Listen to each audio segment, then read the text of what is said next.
Hello? Hello. Hi. How are you? I'm okay. I didn't know what to title this stream because I don't have a particular person to go after today. I've noticed that Luke Ford. if I attack Luke Ford, Mm-hmm. why? What's up with Luke Ford? Well, Aaron Amihud had a go at him yesterday, and Stephen and I discussed Luke Ford, and I thought we could continue the theme. I mean, if you want to grow your channel, you can, talk about peripheral characters that may have something to do with what, or could help with the spread of our message. Oh, yeah. Well, And we both know I've him. been yes, I've been titling these streams after individual people because it was Eleanor Roosevelt. She made a statement. There's a quote to her from her, and I think Little it people talk about goes people. yeah. Little people Small talk about minds talk people about rather. people. Yeah, small minds talk about people. Big minds talk about ideas and events. Right, like big big big minds talk about ideas, mediocre minds talk about events, and small people talk about people. Yes. And I'm Well, afraid we have to yeah, attract the little people first, I suppose. I mean, it's a very conventional technique. I mean, if you work out the strategy of the bigger YouTubers, the more ambitious ones, like Paul Vanderklay, he's always going Jordan Peterson, John Vervaeke, Jordan Peterson, John Vervaeke, and then slagging them off. And Luke is doing the same thing. Dennis Prager, slagging him off. And I guess, because we have smaller channels, why does Luke Ford not like Dennis? Why does Luke Ford not like Dennis well, he Prager? pretends to like Dennis Prager to attract the people who like Dennis Prager, and then he slags him off, and that creates controversy, and it's just creating content and creating drama, um, and and basically pissing on the people who go to his channel who like his shtick. I mean, Luke is basically a content producer. He doesn't care about the issues. He just wants to use whatever is the talking points of people who might visit his channel, and just repeating them ad nauseum and refusing to declare a position because he knows it's more than his job's worth to, declare a position. Yeah, I mean, didn't that's Luke how he Ford's can channel safely like operate. didn't his channel like crash? Doesn't like nobody watch him anymore? I kind of noticed when I first subscribed to his channel after being on his channel, and I thought, oh, you're losing subscribers by the hundreds every day. And but I think it's because, well, I guess YouTube didn't like his stuff, and then off the bat, you know, and then Trump got elected, and YouTube hated his stuff even more. Um, I guess forcing him into a non-committal position. I'm only talking about the JQ. I'm only talking about Muslims. And never having a position on anything. So yesterday, Aaron Amihud was who now calls himself Pigger. It's like, what's wrong with these people? He was sort What of do you mean he calls himself Pigger?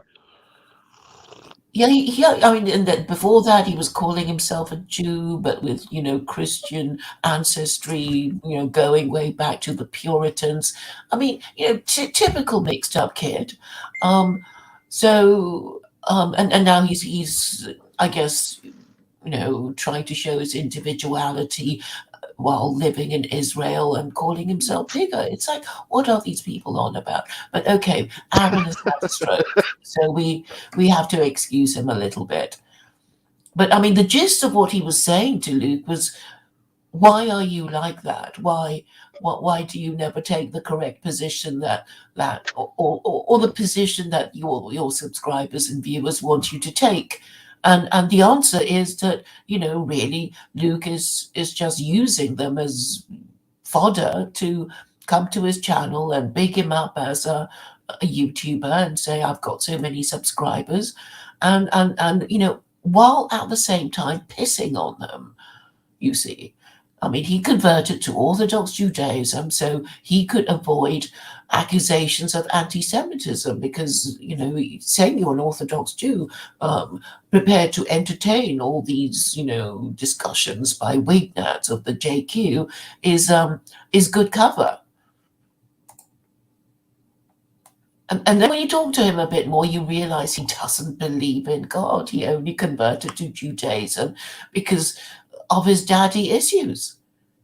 Apparently, his father married 3 times, got into trouble with the Seventh-day Adventists for taking the wrong position about whatever, and obviously, wasn't a success as far as Luke is concerned. So he converted to Orthodox Judaism to, well, piss on Christianity, basically. And he's gotten away with it so far. I mean, his shtick is pretty good when you think about it. But I mean, it's only so Luke is basically converted to Judaism because he instinctively understood that Jews are above Christians in status. Claire, did you share the link around? Sorry, I thought I did, but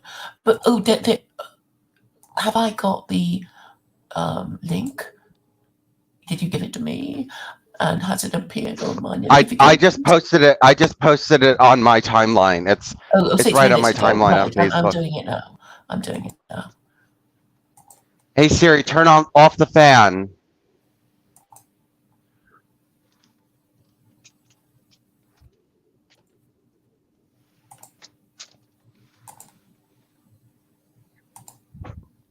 But yeah, I mean, these people.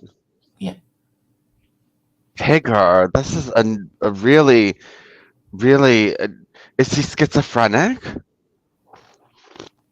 Well, he's had a stroke, so we can't, expect him to be complimented. But he made a lot of sense when he was accusing Luke of, what is it with you? Why do you, mess with people's expectations the whole time? But I think he has to, because he wants to, get both sides viewing his channel. It's just a technique, really. I mean, Ralph Muslimani, you've been on his channel, haven't you? Yeah. How's the comments? I mean, Ralph actually says, this is how I do it. I say one thing to one group, and then I say the opposite to the other group who takes the opposite position on the subject. And that's how I get people coming back, by not taking a position myself. And, he seems to take positions. He has a position on homosexuality and on Christianity and things. Well, recently he seems to be saying that he's some kind of Jew or something. I mean, I don't know what he's trying to do. I mean, everybody's just He's some kind of Jew? Yes. Okay. And then I asked the obvious follow-up question, and he's gone quiet. Dalmatian Dog wants to come on. Keep going. Yes. Dalmatian Dog is coming on. What? Continue? He says he's a Jew. Yeah. Well, he's sort of saying that the Torah is, great, greater than the Quran, or something like that. I have to get. Okay, I'm opening our exchange together, but ultimately what he says doesn't make sense. He's only saying it to get attention and to sound well, and to be bombastic. I know that what he's been doing is this, we are Christian nationalists and, blah, blah, blah. And then he pretends to be a Muslim and says, inshallah, at the end of every sentence, and, uses these Arabic terms to kind of curry favor with these Muslims. And every now and then. Who's doing this? Wait, Ralph, who's doing this? Ralph. No, he's not. Ew. Hi, tell us what. Dalmatian dog. Hi, Dalmatian dog. Hey guys, how are you guys? Fine, but finish Good. your story about Ralph before we we. Can I just go off for a second? Can I just spurg for a second? If you guys don't mind. Wait. Yes, you can, but 1 second. Claire, Ralph, Tora, just finish what you were saying, Claire. You were the one who was telling the story about Ralph, not me. Yeah, so I'm trying to find what he actually said to me that suggests that he's sort of abandoning Christianity in favor of Judaism, but Well, then why doesn't he just become a Noahide? well, that's what made me start the story. But maybe I have to scroll back a bit, and it's going to be a bit difficult to Okay, do it. So I maybe I'll do it understand. another time. But maybe you'd like to tell us about your experience with Ralph before we go on to Dalmatian Dog. My You were on his experience with channel. Ralph. Yes, I was on his channel. I've been on his channel. He is definitely homophobic and definitely takes a position on homosexuality. I can tell you, if you're saying he doesn't take positions, he definitely takes a position on that. From everything that he gave me, he was extremely Christian, but uh if he's saying that he's going back to the Torah, then I would just ask him why he's not becoming a Noahide. But I mean, he's rather, I don't know, that's it. That's been my experience with him. Mm-hmm. All right, Dalmatian dog, what do you have to say? Oh well, I could just go off like unfiltered, I guess. I mean, Yeah, basically, yes. in my opinion, I'm being spied on in real life and by big tech online for the things I say politically. And I think that I've got more than enough evidence to show based on these people that I see in real life. You start to talk about politics. I start to talk about politics. I talk about politics for months on end. And the spying's really started in 2023 on me. This crooked American gone rogue espionage. It's insane, man. And so, you start to talk about politics, and then one day you wake up and you go out in the world, and it's just like you start to see people that are, it's obviously these people are, you wake up and you see a bunch of people spying on you. You wake up and you see a bunch of people who are like agents. It's insane, man. It's like I can tell. I know they're spies too. The spying is so incredibly obvious, man. It's This is a because like there are people who have flags on their cars, right? They drive around with flags on their cars, and you might say like, "Oh, that's not unusual" or whatever. Like they've got like I saw one lady back when I thought I was being heavily spied on. Like imagine this, right? Imagine this. I go out, I'm wearing like a disguise pretty much, okay? And I go out and I barely go anywhere. Okay, you literally wake up one day after talking about politics for so long, and this is what happens. But so she's got a Ukrainian flag on, like a Ukrainian flag sticker on the back of her car. Like suddenly you start to see all these people in real life just emerge. You don't go anywhere. You barely go anywhere. At least I do. I monitor where the hell I go. I'm not just going. Because I don't know who the hell people are out there. I don't know what the hell's going on out there. America's a dystopia. It's a scam state. It's horrible.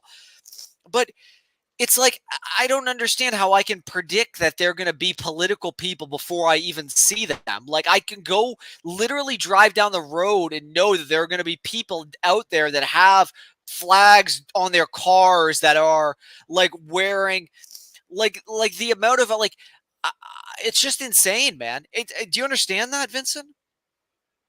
Like I maybe pass like it's just the statistics game, man. It's statistically you can tell, and based on other factors as well. It's big tech.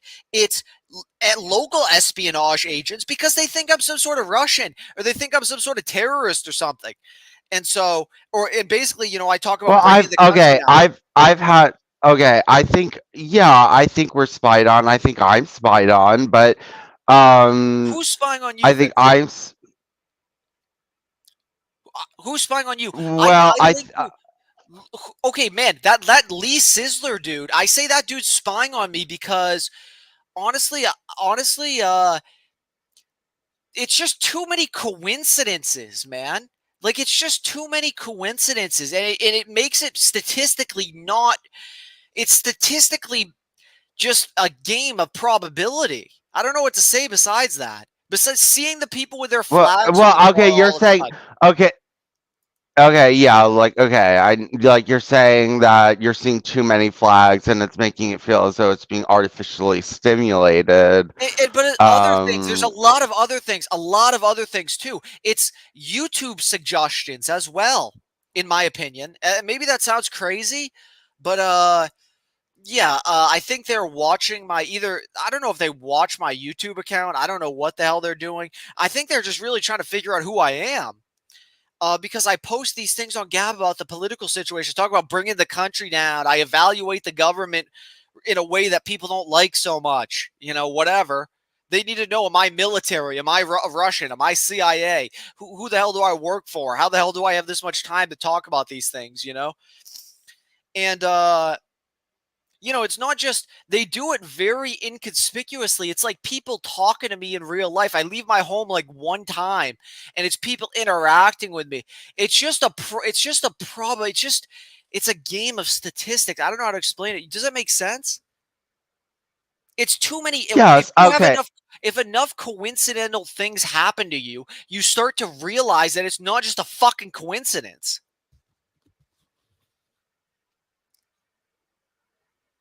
Yes, and okay, yeah, and yes, exactly. Well, Well, okay. Let me okay, let go me ahead. put it. Okay, can I give you some what I would call it's Jewish advice that I okay. There's something that They're comes like from one of the Jewish things.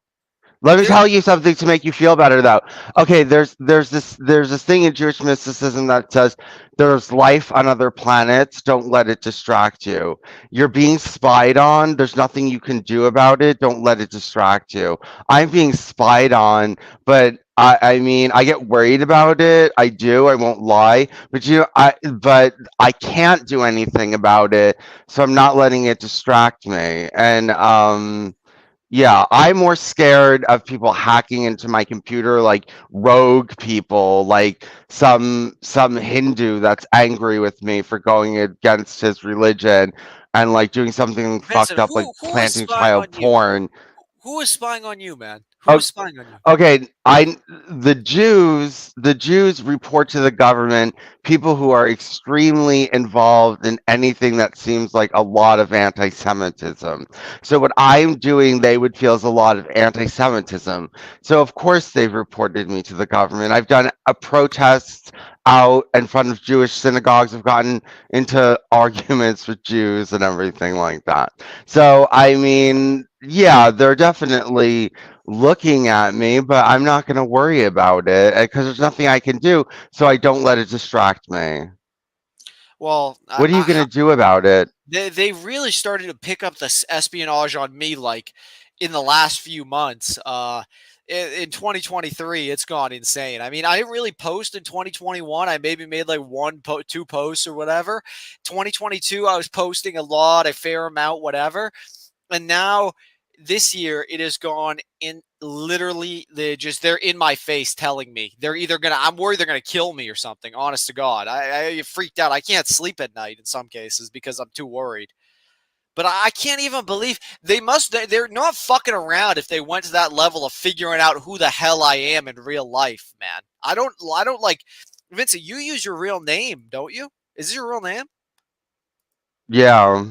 Okay, they're not fucking around with me, man. They're gonna shoot me, kill me, or something of that nature. I'm gravely concerned because I say I generate too many talking points. I say too many things. I don't know. People repeat what I say and so forth. Like a lot of people read my stuff, I feel, and so a lot of big political people. And like the American government's like a government for hire, man. Oh my god, dystopia, idiocracy. Who's hired them out? Wait, okay, wait. Give me a second. Well, okay, no, I don't want to start that yet. Can we talk? Can I ask you When about I'm gonna, Stream? Can I ask you a question about Streamyard? yeah. I've been like messing around with this StreamYard for a few days, and man, I hate this website. I hate StreamYard, man. It's so bad. When you Why? watch YouTube streams, do you pop out the chat? Because the chat is so What do you mean? small on here, you can't pop it out. You can't customize anything. It's like horrible. Yeah, no, this is like bottom of the barrel just for like really simple streamers like me. Well, I mean, there's nowhere like I'm sometimes thinking about making my own. Lately, I've been thinking about making my own because you have OBS, you have StreamYard, you have Streamlabs, but none of them are good. You can't like link people on OBS like you can in StreamYard. StreamYard sucks as a program because you can't customize anything, and OBS or Streamlabs I don't really know anything about, but I assume you can't just link people like this. Like you need to be able to do this, like with the quick links and everything is good, but like how do you make chat bigger? How would you make your chat bigger? Like do you read I don't know. do you read chat off of StreamYard? Yeah. Do you have your YouTube chat open? Or not No, even? I don't have my YouTube chat. Okay, No, you I don't even don't. open it. Okay. Yeah, it's I don't know. But like at least with the YouTube chat you can customize the size. Right? So like look at this image. Hold on.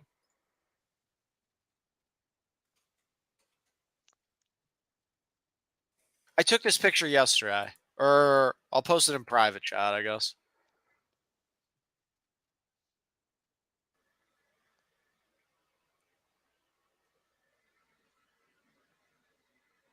Oh, this is your StreamYard? No, well that's how I would probably have mine, yeah. But I wouldn't suggest you do this, but like doesn't that look clean? Yeah. See, that's how if I was to set it up, I'd set it up something like this because the StreamYard chat's so horrible. I told them I was like complaining to StreamYard yesterday on their live chat, telling them I sent them this picture actually. Said you guys should do this, make this pop out. It's like not even that hard to code either. I could code this. It's so fucking retarded people. Most people in this world are fucking retarded. Yeah. Though. They have this gas station. Can I say this? They have this gas station near me. It's called Sheets. Do you know what that? Do you have any Sheets gas station? No. I don't. It drives me crazy. They call it that. Sheets. Like what? For people who are sheet? Who goes to Sheets? The sheet people? The shit people? Who are sheep? Who are? Is it?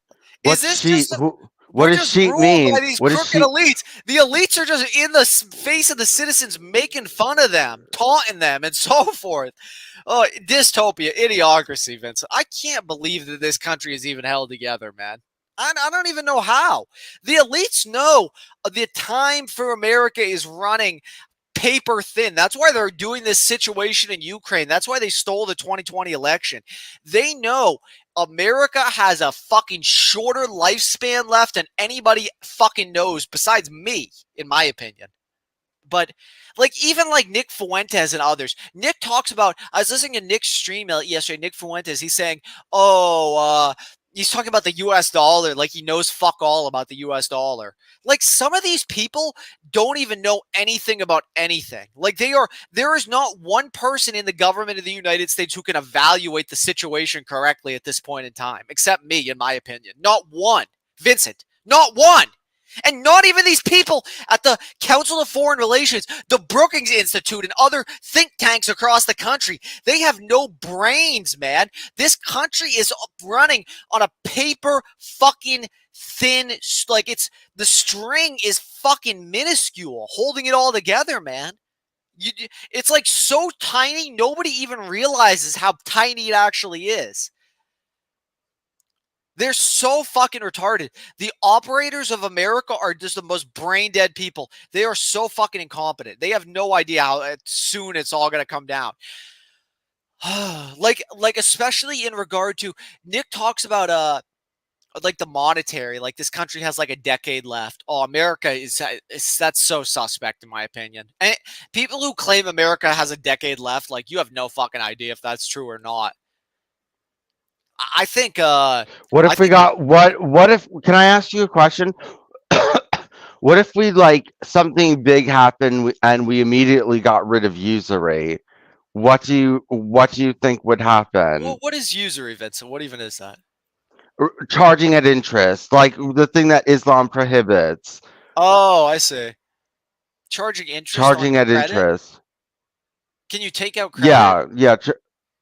I mean, the whole whole country's built on credit. Everybody in the whole country's in major debt, including the U.S. government. They're the biggest. No, okay, but what if they adopted and they said we're getting rid of usury and we're just canceling on our debts and we're starting over again on a non-usurious system? No, Vincent, no. You need an entire societal fucking rework. You have to rework everything. Everything's like from the Stone Age. Nothing works. The government's like ran by the worst of the worst people. Sometimes I feel like everybody knows the U.S. is going down. Everybody hates each other in America. We're just all sitting around waiting for it to fall. It's so dystopian, man. Vincent, you live in the U.S., don't you? Yes. Man, if I were you, I'd get out of here. I'd go to Jerusalem. I'd go to Tel Aviv. I'd get the fuck out of here, man. I wouldn't, because you could get out of here, Vincent. I mean, you could go over to Israel, be with your people. No, I'm not Jewish. Yeah, but Vincent, you might as well be, quite frankly, sir. Okay, I mean, you have the mindset and mentality of those people. So what's the difference? I mean, you could trick them and pull some of their tactics. You know what I'm saying? I'm a Judaized Gentile, but I've also only taken on their virtues. They have vices. I don't want to live with Jews because they have virtues and vices, and I don't like their vices, and I don't really want to deal with them. And Vincent is married, but he could convert to Reform Judaism and, go there. Well, it depends on whether the Israeli immigration authorities accept his, conversion. But I think you can convert now to as a Reform Jew and move there. Okay. Wait. Okay. So we do have to start reading a little bit. I won't read much because we'll come back. Let me just count how many pages we have. We have 1, 2, 3, 4, 5. So we have 10 pages today, but as you know, they're really small pages and it's really big writing. So give me about 1 to 2 minutes to do some reading. I've spoken of okay, so we are on chapter 7, the reckoning. I've spoken of Jews and Gentiles in mass. Certain of you will assertedly object. You cannot deal with masses as with men. You cannot indict a nation. Hold on, let me just take a sip of my coffee.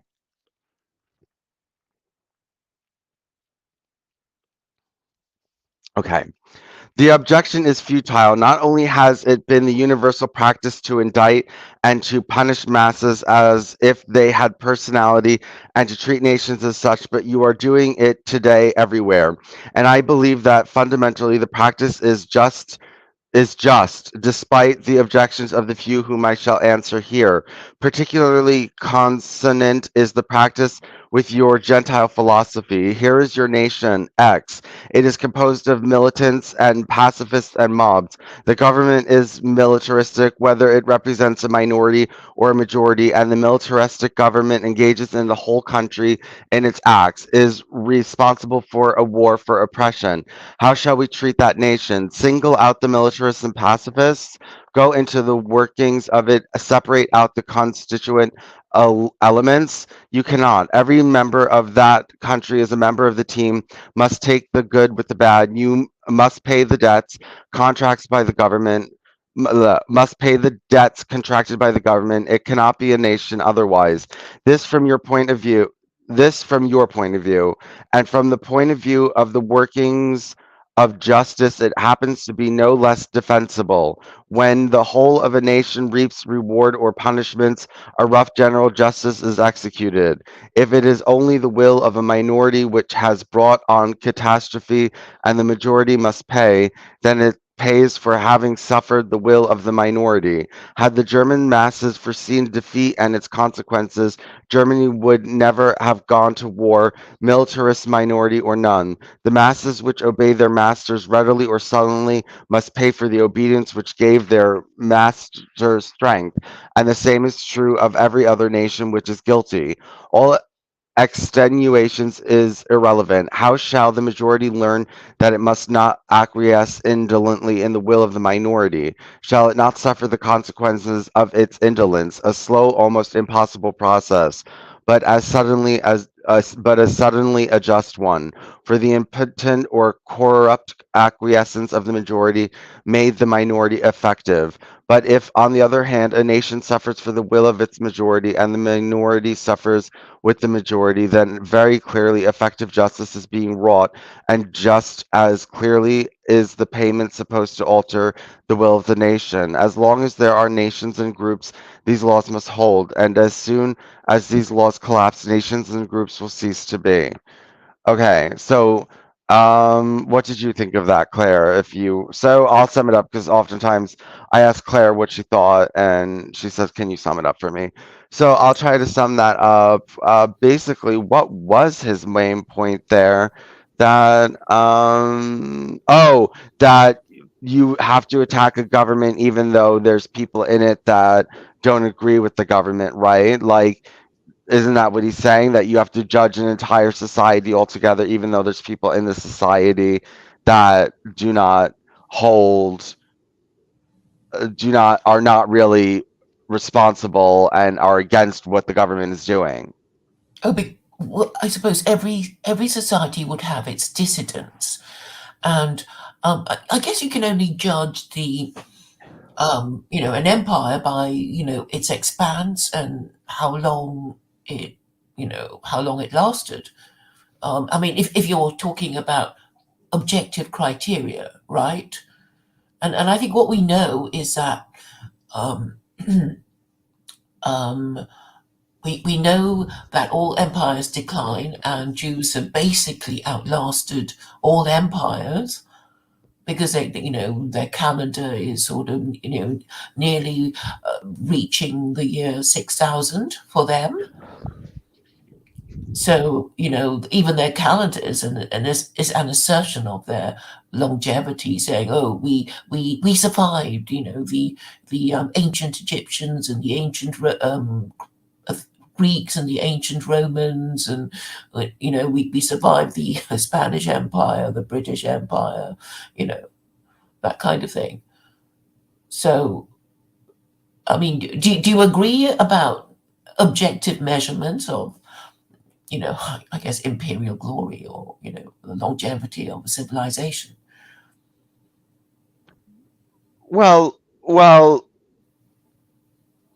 I guess not objective, but I think in perhaps you can measure things like physical wealth and land mass and naval power and production and successful wars and things like that. Yeah, but I think the point of things were is it okay to go after an entire nation when there's people in that nation who don't support what the nation's doing? And he said, I think he was saying yes, and I agree with that. I agree you have to go after a whole people. Excuse What, me, you mean even though the there are people who, Amalekites? Was he talking about the yes, go Amalekites? after the, no, just anyone, just any nation. And I believe that about people too. You have to go after all Muslims. You have to go after all Christians. You have to go after all Jews. You have to go after all Noahites, all Hindus, all Buddhists. And, you can't just start parsing them apart, because when, let's say that Buddhism has bad things encoded into it that, you know, are just not good. So what you do is, there's people in Buddhism that don't really follow that part of it, right? And don't support that part of it. But the thing is, they're taking the name Buddhist, and they know that that's in the books, and you know, like you know what's in the Torah, and that it's about killing pagans. If you take that, if you like take that book as your own, and you're going to call yourself a Jew, then you're basically supporting the Torah, even if you're a liberal secular Jew, because you're legitimizing it.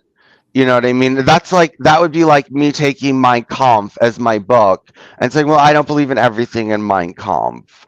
But saying, but Mein Kampf is a good book, and let me spread Mein Kampf and teach Mein Kampf and all this other kind of stuff. Or even if I'm just really light about it, but just associate myself with it, like, oh, I'm a Mein Kampfist, or just, oh, I'm a Nazi, but oh, I don't take it that seriously.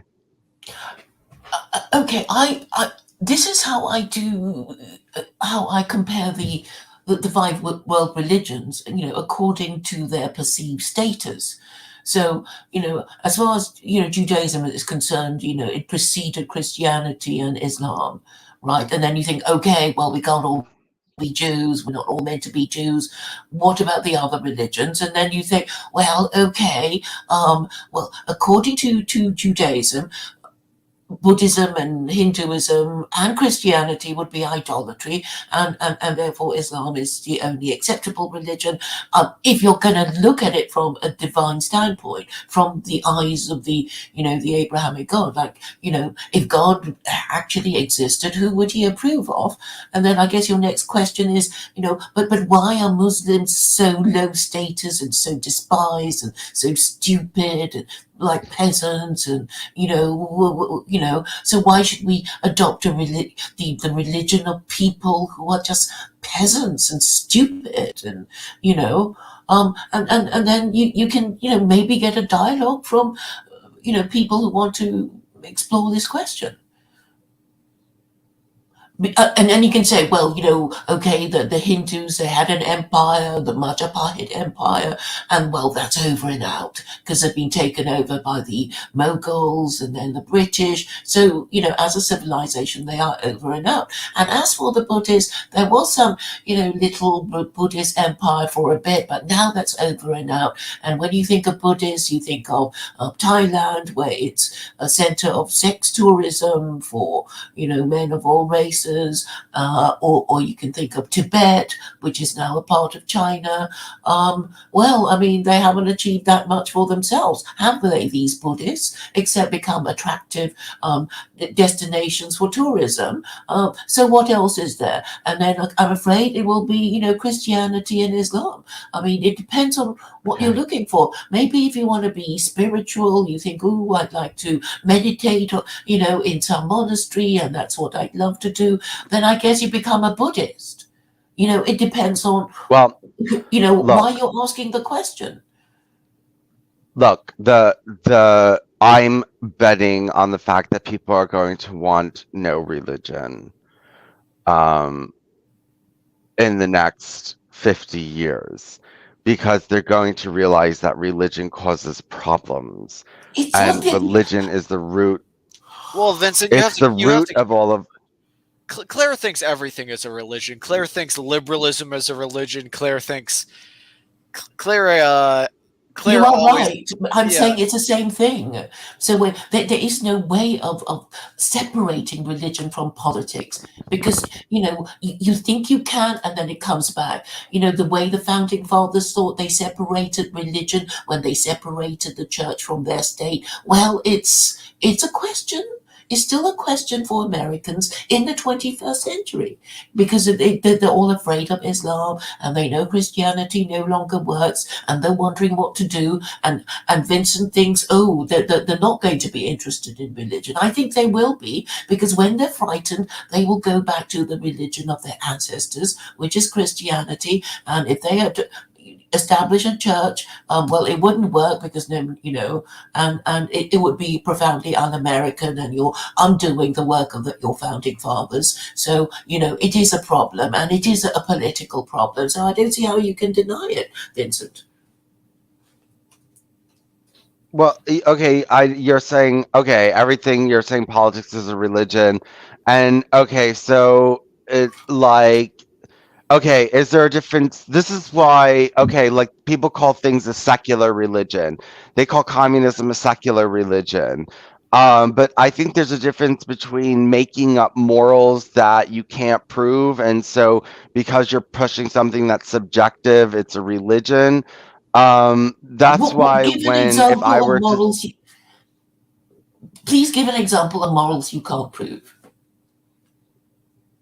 well, you can't prove that usury should be prohibited, because I think capitalists have, I think they do have reasons to say that it's more moral to be capitalist, and Who I've says heard that? Vincent, if example. you would have to ban the whole U.S. government if you wanted to ban usury. I mean, what does that even mean, usury? What is the? I have to look this up now. I guess you're talking about just debt, or what does that have to do? Yeah, like usury is when you charge it interest. Giving a Okay. loan and then requiring paying back at interest. Yeah, but okay, you really think that that's that much of a problem? Like, what's this Well, usury craze today you're on? Like, no. Well, Claire also, because Islam bans usury, and so does Noahidism. And so, if you read "Secular by Design" by Alan Cecil, if you listen to it with us, you would see that he was talking a lot about capitalism and the coming crash of America's economy. And he said that the only way to fix that would be implement Noahide and get rid of usury. okay, doubtful, but I disagree with that totally. But okay.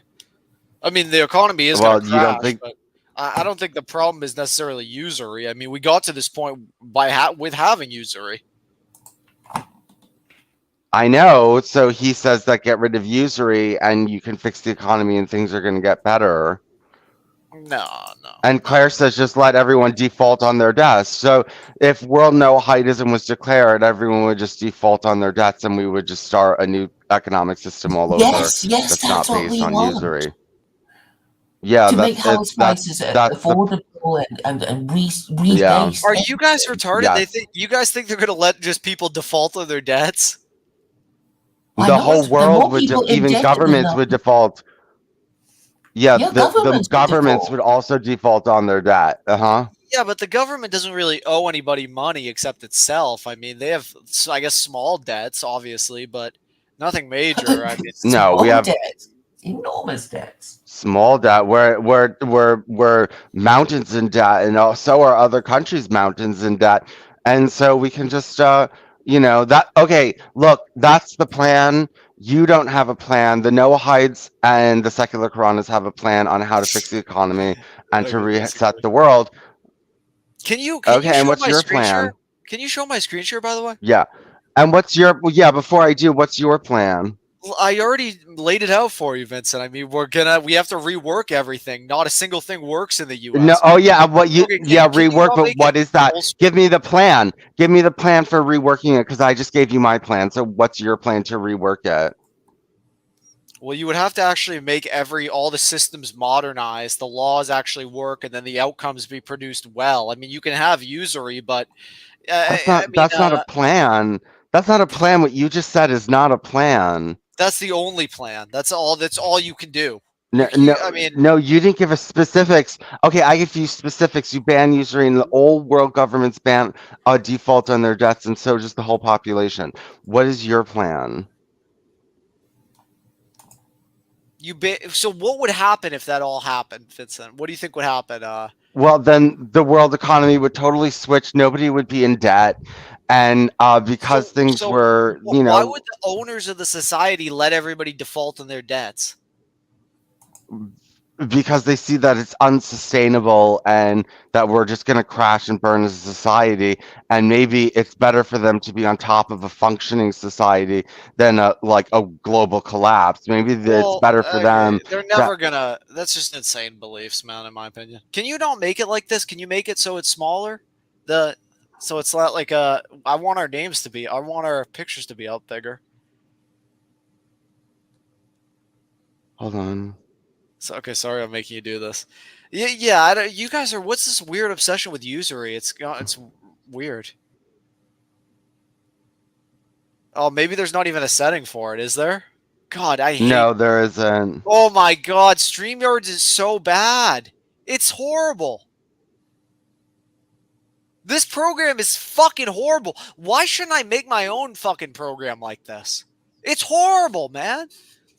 You can't make it any smaller with our name. Oh my good God. Okay, I'm stopping the screen share. Unless you want to watch this for a while. Why? Okay, I guess we can have this up.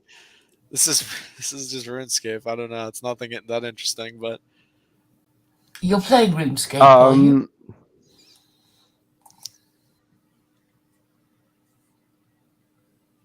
It's up to you, Vincent. What do you want to do? Well, are you showing us for a specific reason? Not really, but I don't know. It's just I'm bored. It doesn't matter. But no, the problem isn't usury. Well, no. It's just you're wrong about that. Okay. I'll stop the screen share. It doesn't need to be shared. But I don't think the problem is usury. I wish you could just show it in my box, like on this screen. Oh my God, Streamyard is so bad. But yeah, it's not usury, man. You can have people getting charged interest. Interest isn't the problem, man. You think interest is the problem? Are you really that naive and stupid? Okay, a lot of people. Of course, it's a fucking problem. There are about 100,000 problems. There's a lot more. There are bigger problems. Wait, whoa! Can I tell you something? You were just like, you think the problem is usury. First of all, tons of people in America or tons of people around the world do believe that usury is the problem. Yes, and it is the basis of two religions, Noahidism and Islam, that you ban usury, and it was the position of the church and Christianity until whatever the end of the Dark Ages.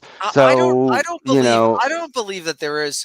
You're saying that there's no interest in the Islamic world? I have a hard time even believing that. I bet I could dig in and find. It's supposed to. No. There is, but they're not supposed to. They're following the Western system, but technically, no, they're not supposed to charge it interest. Okay. Well, I mean, there's Noahidism. Noahidism says no interest.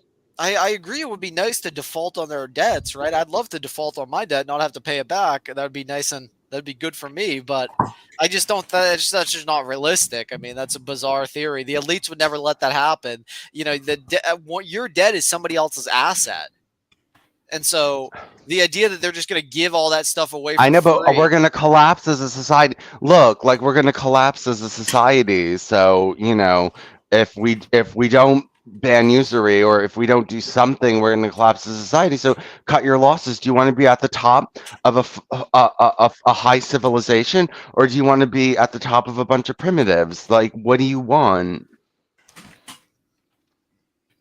Well, I don't know. I mean, can I lord over the primitives? Would I be able to lord over the people in that? What kind of society could I rule over? They lord over us now. Let them lord over us. I know. That's why they like doing that, man.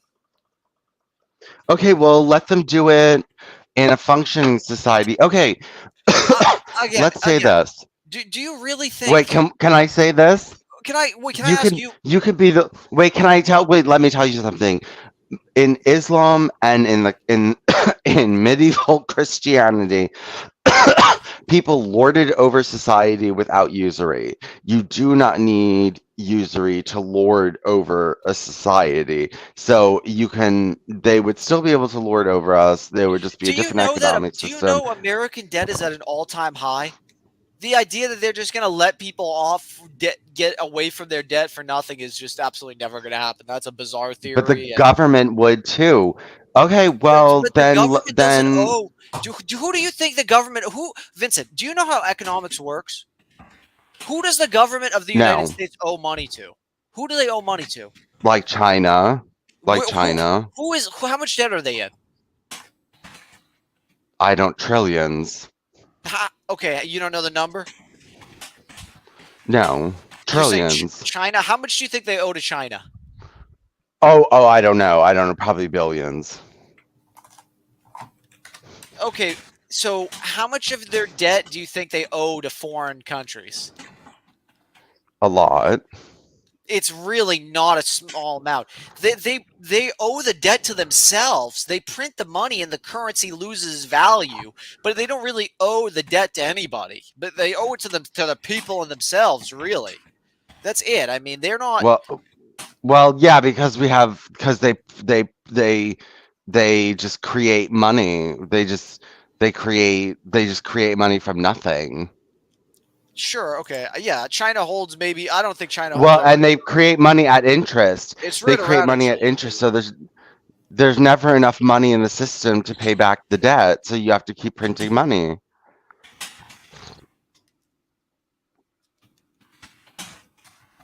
Well, they're a debtor. I mean, they have to print debt because of their social That's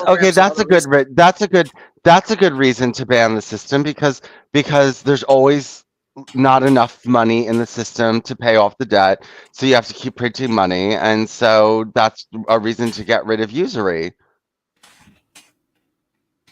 Vincent, what do you think the biggest problem in the United States is?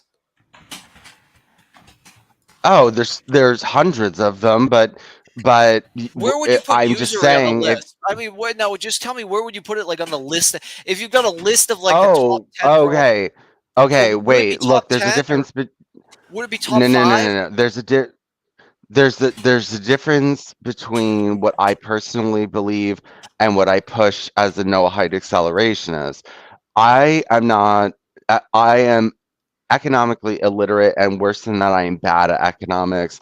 I do not understand it, and I am very scared. I believe in a guild system that has both capitalist and socialist characteristics. I'm still working out exactly how that works and what the exact mechanisms are, and maybe I never will because I am really bad at economics. A guild system? All I know is that what do you? I don't want to. Okay, I'm gonna. Where did you get that? World of Warcraft or something? Guild system? No, it was a functioning economic system in Europe for ages.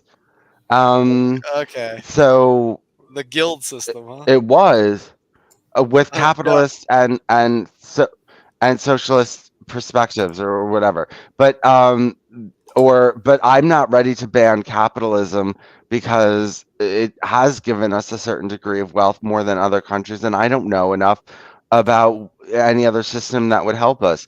And but as if I'm pushing Noahide law, I'm going to say, yeah, ban usury, let the governments default on their debt, let everyone default on their debt, and that's the answer. And so people can support something, they have something they can support. And when the economy is very important. So if you believe that the economy is going to collapse because of usury, then you would be which there are a lot of people who believe that, then you would. Don't you think that could cause societal collapse, Vincent?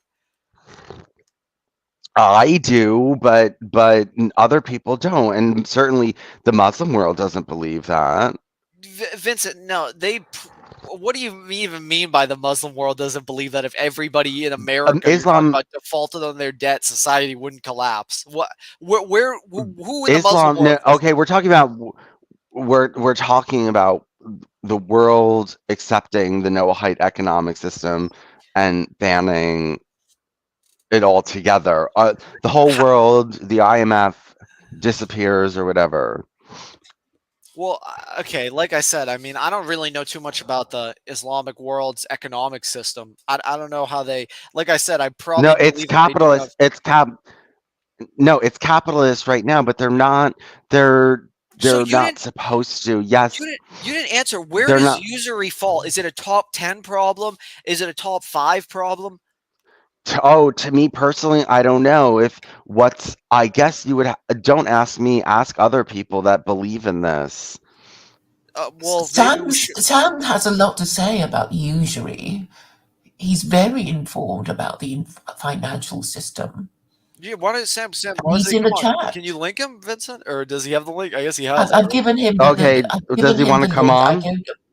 Yeah, I just thought I'd mention it because Vincent sometimes has problems with Sam, but Sam does have a lot. Yeah, but to say China. He's talking about America holding China's debt. China, aren't we?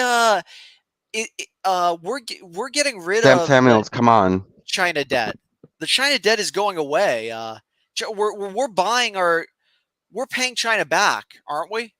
Because we're preparing for war, basically. So China's holding less of our debt.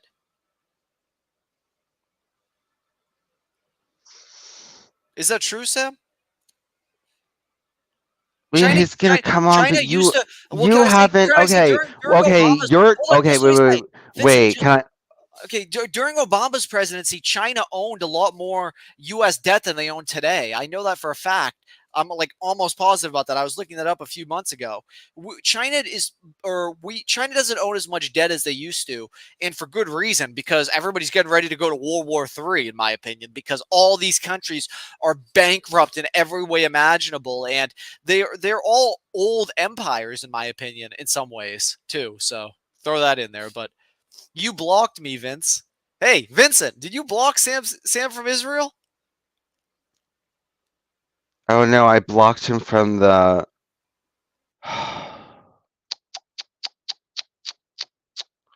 Well, I don't know how to unblock him now. Wait, hold on. Let me see if I can unblock him.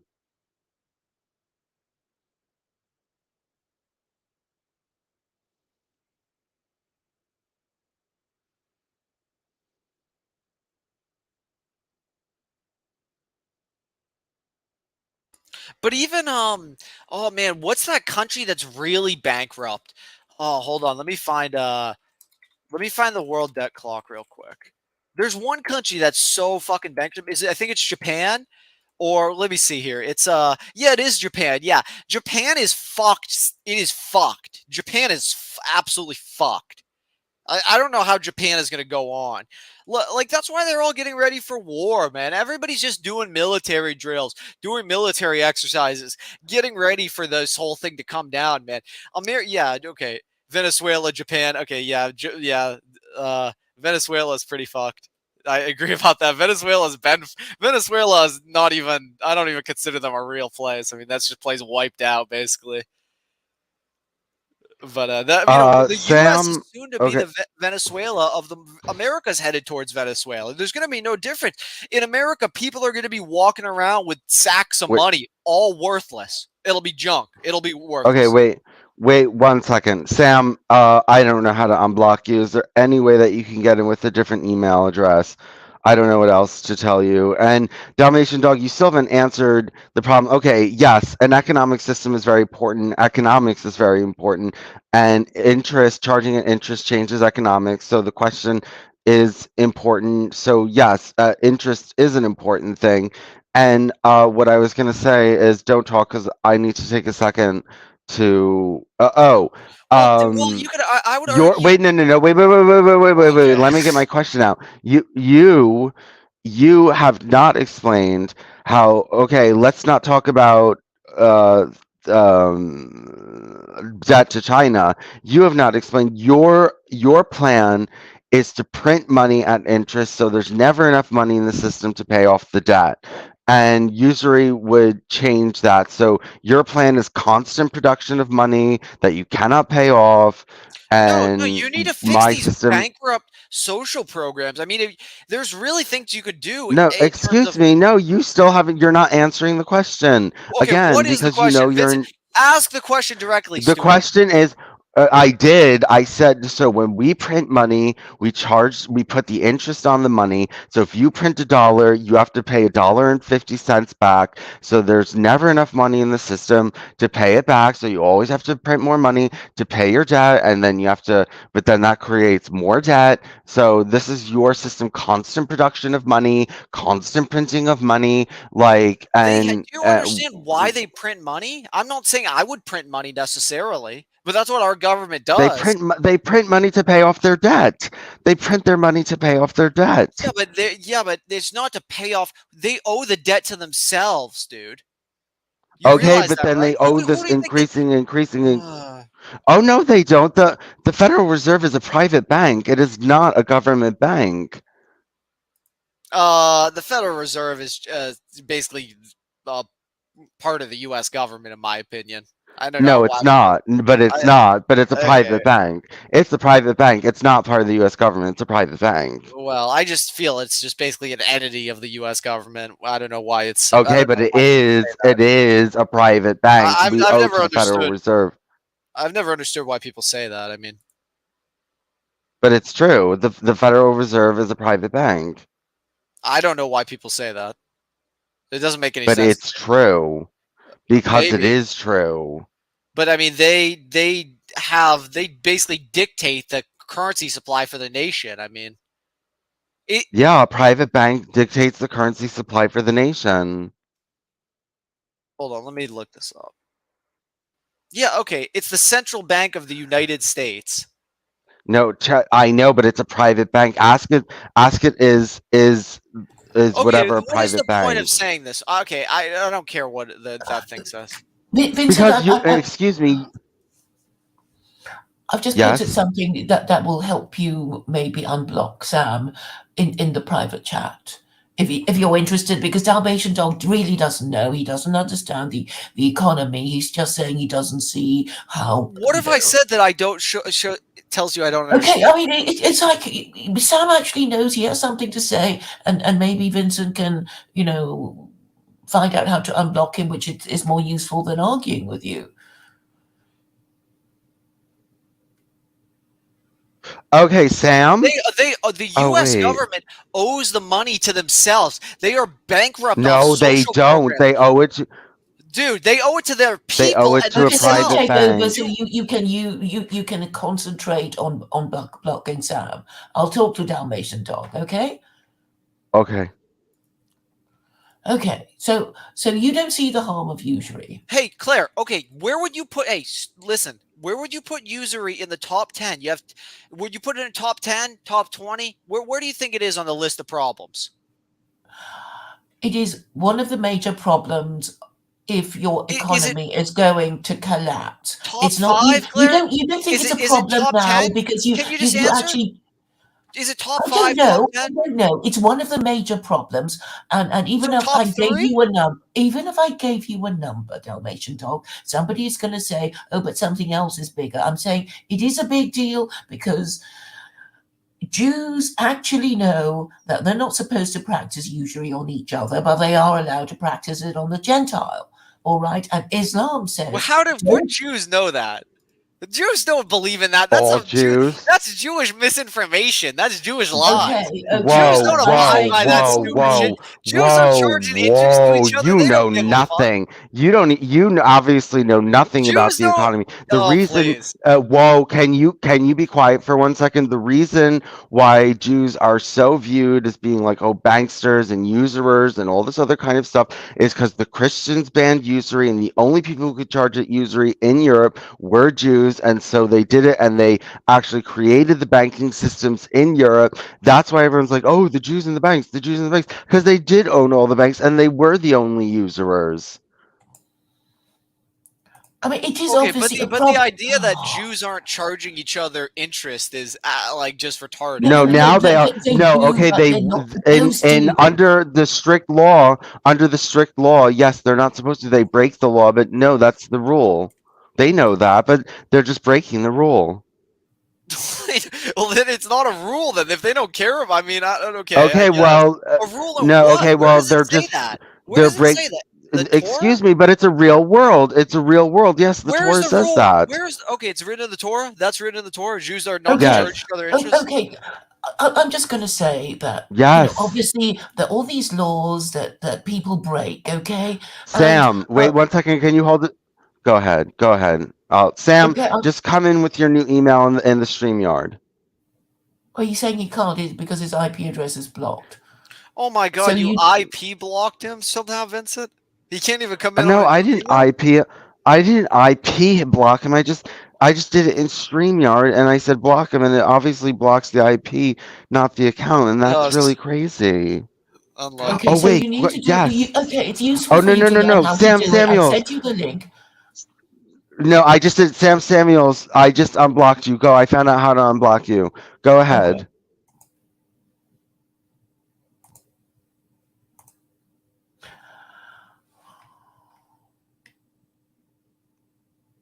You obviously don't know a lot about economics. He doesn't. He doesn't. He You, doesn't you understand guys why are it's a so problem. stupid. If you Oh, guys oh, think I the forgot. I problem is remembered what I was going usury, to say now. you're I fucking so remembered what I dumb. was going to say now, and I'm saying, okay, God has, if He exists, has put all these laws into His in the Torah, in the Quran, and the presumption must be, if you believe in God, then He's going to punish us for breaking His laws, either in this life or the next, and it's as simple as that. Hey, hi, how are you? Hi, Sam. How are you Okay, doing? Sam, can you explain two things to Dalmatian Dog? Number one, the Federal Reserve is a private bank. Number two, why people would want to default. Oh, number two, Jews aren't allowed to charge each other usury, even if they're doing it right now. The Jews things in the banking systems in Europe. Can you school him? It's a bit convoluted. The history is not so black and white. Obviously, Claire, I'm sorry, I got a little cold, and so my voice is a little hoarse. Sorry about that. And it's payback. It's payback for that crazy mental episode I had with Claire and with Vaughn, where I just went psycho because I'm getting really frustrated. And I called for. I won't say it again, but it was extreme. Anyway, I'm getting frustrated. Go ahead. I have to make that statement. I have to put it out there. But the Okay, Federal well, I'm going to Reserve- give you the solution in a little bit, but go ahead. No, I Explain to just had Dalmatian some Dog. tea with lemon juice. It's kind of helped me out. But obviously, the history is there. Enough documentaries have been made. The Federal Reserve is a private central bank in the hands of the major commercial banks and other entities in that are non-governmental. All right, but it works in collusion with the United States government, with the Secretary of the Treasury, with the Treasury Department, because the United States government is in essence captured by the same powers that created the Federal Reserve. It's their system. All right, so it's not so black and white. The history is there, all the details, all the specifics as to who are the culprits. Jekyll Island in North Carolina. That's where they had their meeting. So and J.P. Morgan and the European money masters, the Rothschilds and other families in America, the nouveau riche, that obviously had a hand in bringing about the Federal Reserve banking system and the IRS and all the other monstrosities that basically kind of mangled and polluted what America was designed and intended for by the founding fathers. And the whole history, I mean, there's a long video that Greg Reese made, not long, it's about 3-minute long video. It's very educational as far as the chronology and the timeline and how it all became as screwed up financially for America by design from the founding of the United States. All the attempts to undermine or to infiltrate, and over time they were successful, obviously, because we are in the mess we are in now.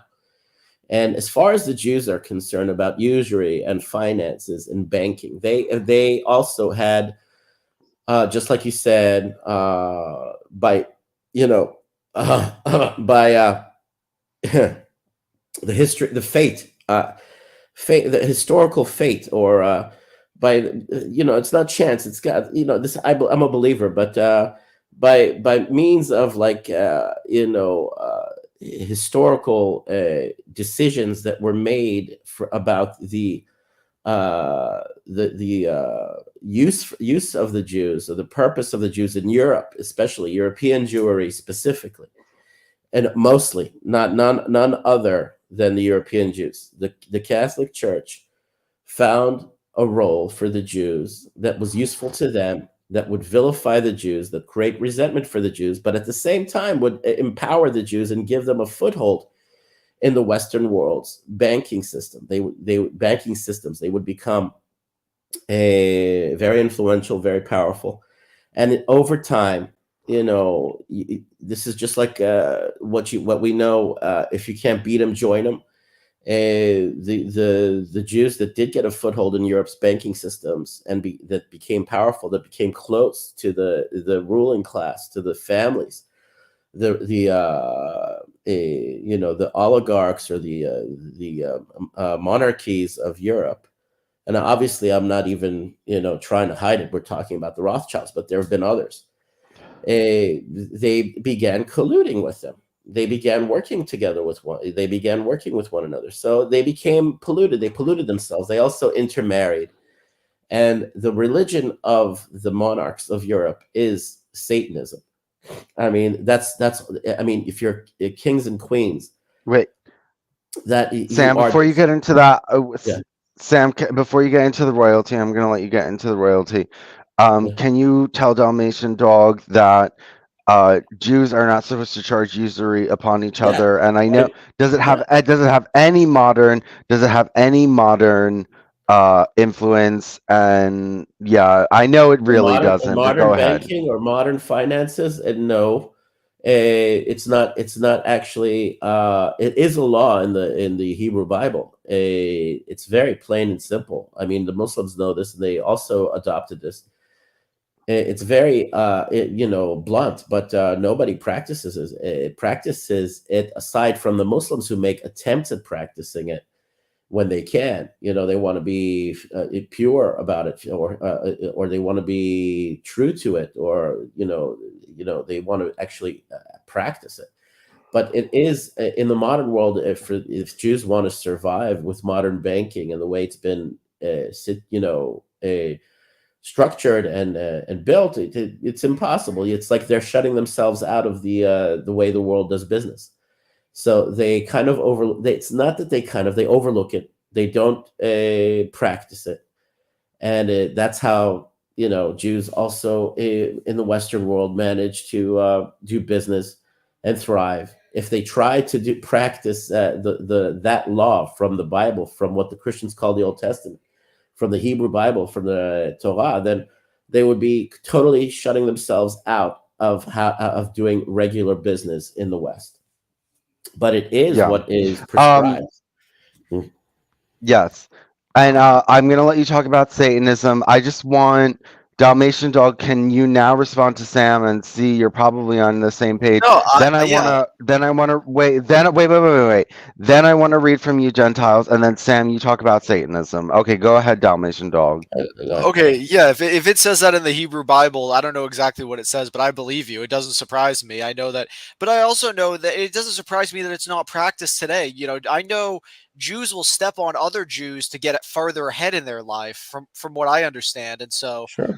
They're not today. I don't feel like they're as tight knit as they used to be. Obviously, I guess that's all I had to say. But yeah, if it says that, I'll add to what you said, because I don't mean to shoot myself. Go ahead. But it's even in the Hebrew Bible. It says it. It's out of God's mouth. God speaks and says this in the Hebrew Bible. It says it he says it. Meharsaich umachrivaich mimech yavo. It's written in the 5 books of Moses, meaning. It's your destroyers and your slaughterers will come from within you, from amongst your nation. They will come. So we have people like George Soros, like Yuval Noah Harari, like many other characters that the Rothschild family that became totally deviant, and they're the ones at this point trying to keep us from recovering any semblance of a Jewish religious state with Jewish culture, Jewish beliefs. They got a foothold here, and they were the one of the main founders of the state. They were the main funders through the British Empire, and so they got to choose. They got to have the ability to shape and form the appearance of the country as to their liking, and they wanted to be Western and to be a lackey of Western values and Western beliefs. And Western values and Western beliefs have become totally abhorrent. They've become totally bent and sick and reprehensible. And that's the fight we have today. That finally a majority of Jews in Israel have said enough's enough. We had a fair democratic election after so many attempts at stalemates. How many elections we went through.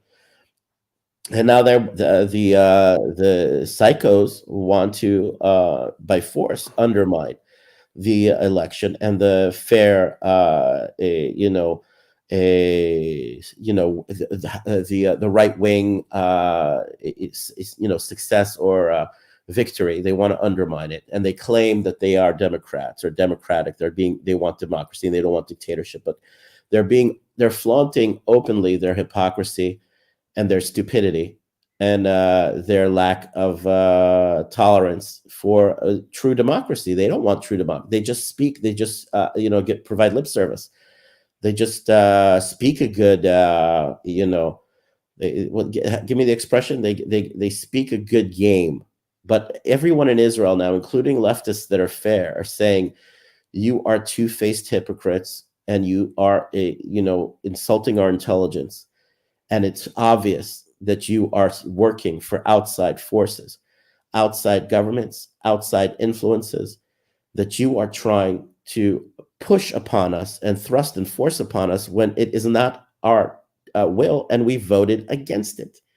So if anyone is trying to undermine true democracy, and we had fair elections here, our election system is much more fair and much more honest than America's electoral election,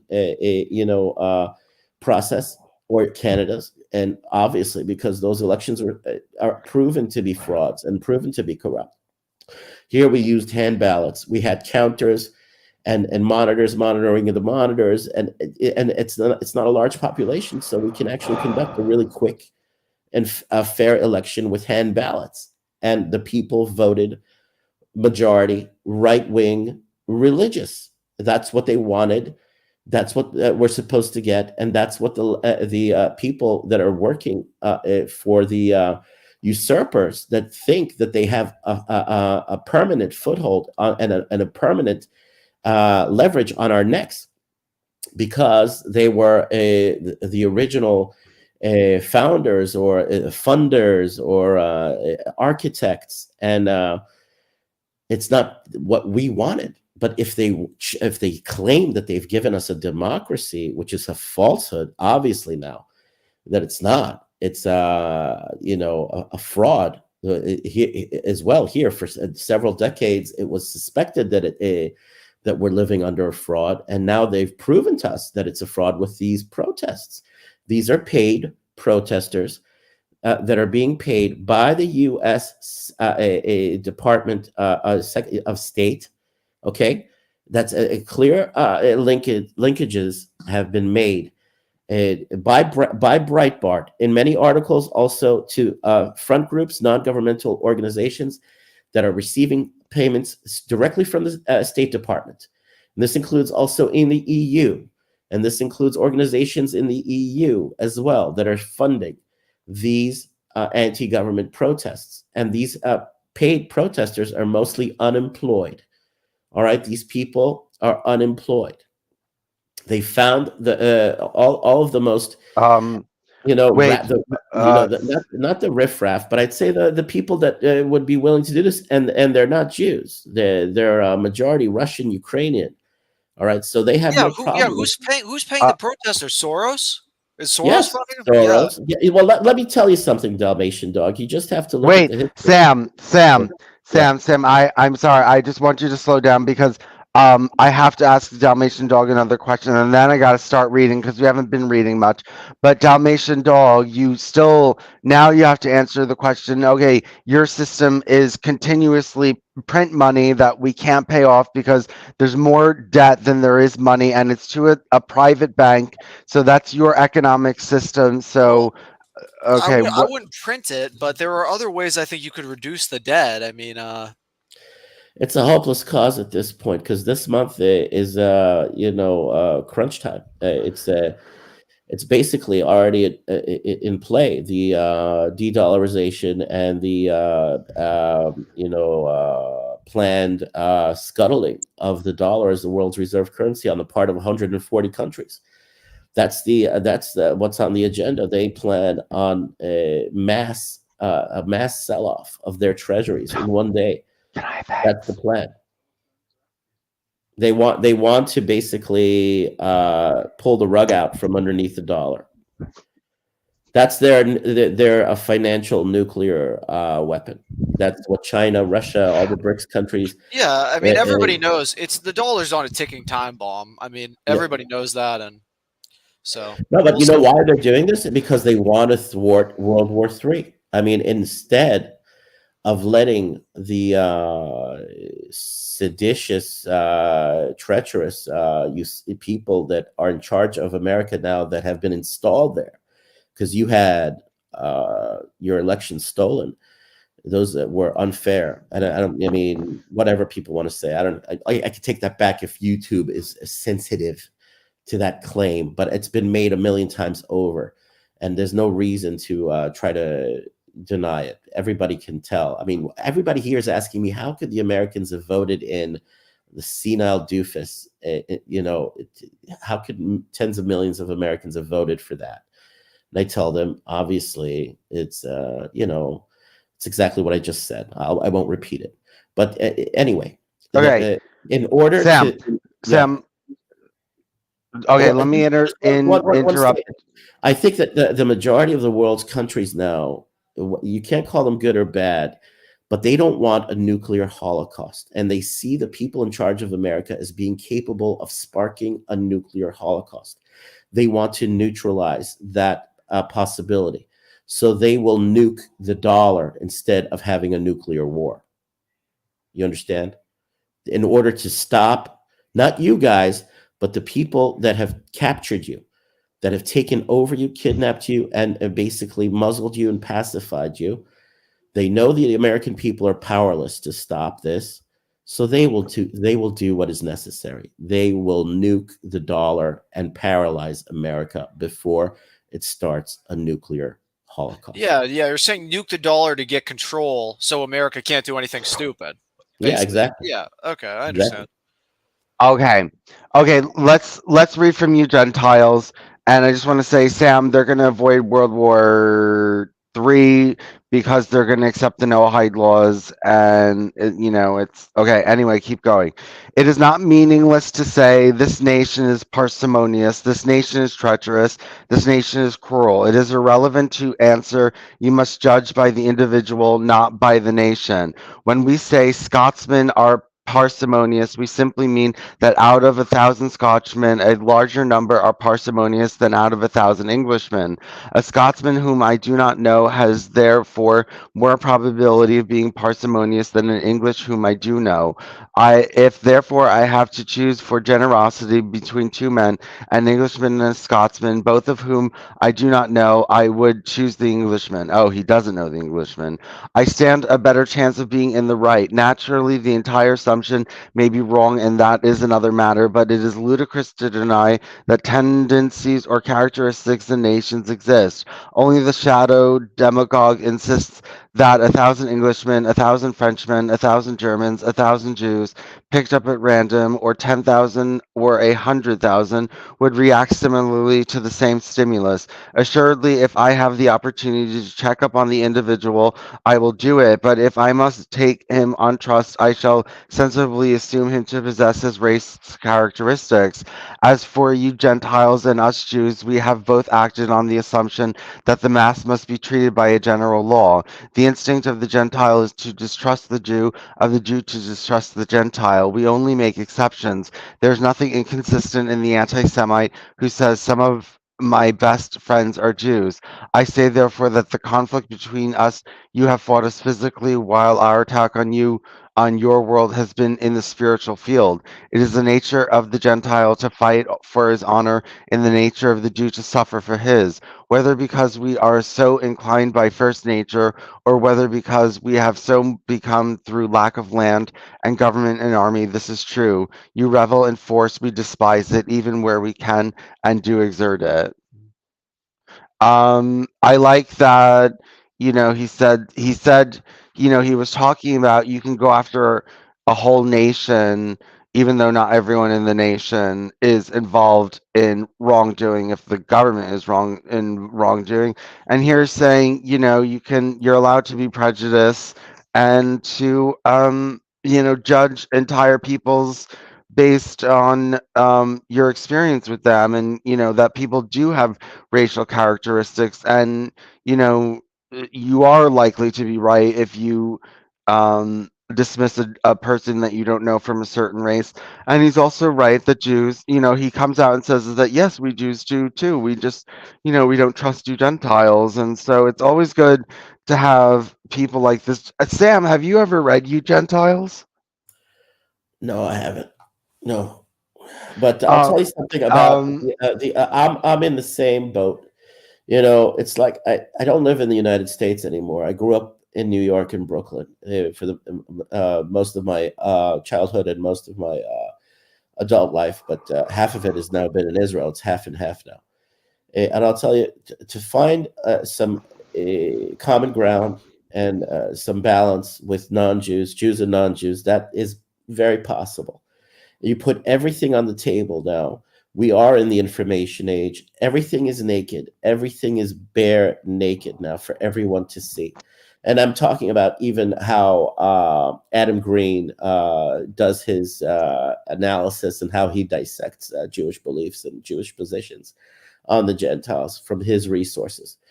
All of it is there in black and white, and he puts it out there. And obviously, it's made him a bit paranoid. It's made him a bit neurotic, thinking that again he fully subscribes to this 2,000-year-long plan where the Jews have abused the Gentiles via Christianity, and it's some sort of controlled opposition. I mean, he flies way. He went way off the Richter scale, off the radar. He flies high on his conclusions, but his analysis and the source material for his analysis is real. It's there. There are religious positions that religious Jews take on the Gentiles that is very, can be construed as very, not construed. Not construed. Really, the real interpretation is that it's very anti-Gentile. It can be understood as very, very insulting, as very condescending. It's also very sort of like distasteful in the eyes of the Gentiles. And I'll submit to that. But at the same time, with all this information, all the history and everything, all the water under the bridge, and all the things that were said against the Jews for 2,000 years, and all the accusations that were made against the Jews for 2,000 years. And it's I don't know if maybe you heard this, but the true authorship of the Protocols of the Elders of Zion in the 19th century has been directly linked to the Theosophical Society. That was a British Freemasonry organization that had offices in New York City. And the first edition, the first copy of that was found by the secretary of Helena Blavatsky, the founder of the Theosophical Society. Yes. Okay, Interesting. you know. Wait, can I just okay, finish your point. Finish your point. But at the same time, they designed this. Some attempts were very engineered and very, very mechanical to create a resentment and hatred and suspicion of the Jewish people, anti-Semitism, for the purpose of driving them to a return to Israel and for the founding of the Jewish state. That's on the part of the British Empire. That was a part of their grand scheme. How they work very convoluted in the hidden, just like all intelligence agencies or secret societies. And after the Second World War, it was John Dulles, the founder of this Central Intelligence Agency through OSS. In the Second World War, he was the founder of the OSS, and then it later on became the CIA. He, by happenstance, was in Istanbul in some library, and he found a book debunking the protocols of the Elders of Zion. So it's all really an insult to people's intelligence once they find out all these little details. So slandering the Jews and slandering the Jews, slandering the non-Jews in return. The back and forth, and this is a long, drawn-out struggle of 2,000 years since the creation of Christianity. So it can be very wow. It's fascinating. It's very fascinating to know. Adam Green goes into the minutia, and he does his deep dives, and good on him. He's a real. Genuine analyst that wants to dig deep, and he does, but he draws a lot of wrong conclusions in assuming that for 2,000 years the Jews benefited from Christianity. Did we, looking back, wish to have the dynamics we have today that are friendly, that are pro-Jewish on the part of Christian evangelicals? Having, if we could have decided, having known that we would pay 2,000 years worth of endless persecution, endless murder, rape, and dispossession and expulsion, you think it would have been worth it for us to say, well, yeah, we had a hand in creating Jesus and Christianity, so we could take advantage of you now, so that you would help us establish our state, or you would help us defend ourselves from our enemies. No, it's like, Adam, are you out of your mind? I mean, I know you find it painful to realize the truth about how the Jews feel about the Gentiles. Religious Jews have a lot of bitterness and resentment towards Gentiles, but it's because we were persecuted for 2,000 years. It's not something that just came up out of the blue. And we didn't invent Christianity to be persecuted, so that we would finally, he calls it, the Jews appreciate they're masochists. Oh, they did it in order to go through their spiritual cleansing.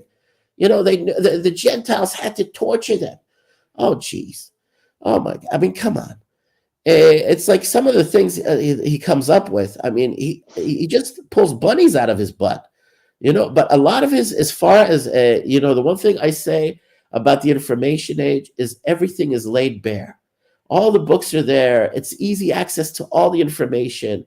And you have people doing, sort of like a redux on things that would take days and weeks to go through. So if people do a good redux on certain positions and ideas, good. The world is the world does need to know that the Jews throughout history resented how they were treated by the Gentiles, and they put it down on pen to paper, and they left it for posterity. That we do expect some vengeance, and the vengeance is that we're alive. We have our own state. We want a religious Jewish identity to our state. We don't want people from the outside meddling with our free choice to have a Jewish state. But the gripe that the religious gripe is still there. between the Christians, the Muslims, and the Jews, about succession or the true sort of the word of God, and all the sticking points are still there. We haven't gotten over those things. We haven't transcended those things. The people that have hardline Orthodox positions haven't relented from those positions. We, as I haven't grown up American, why would I be talking to you? Why would I even be entertaining this if I am not one of the kind of Jews that says to himself, we do have common ground, we do have a common language, we do have an understanding between us. We don't have to be on the position of the hardline positions of, well, you persecuted us for 2,000 years, now you're going to pay, and you're going to pay through the nose. And it's like, why should I make these kinds of statements? It's like I'm not that uptight. I know that where we are now is a time of sort of like a reckoning. Yeah, but the Gentiles, that it's not for me to decide. I'm not God. I believe in God. I'm not the judge of all of humanity. And obviously there are plenty of Jewish villains that need to be put in their place and need to be judged. There's no lack of them. We're suffering from them here now, in Israel and in America. That's what I blew up on with Vaughn that last week, and also with Claire. But now I'm paying for it. I believe in karma. My voice, because I said those things, now I'm suffering and I'm sick, and my voice is sore and I'm sick because I called for some really harsh things.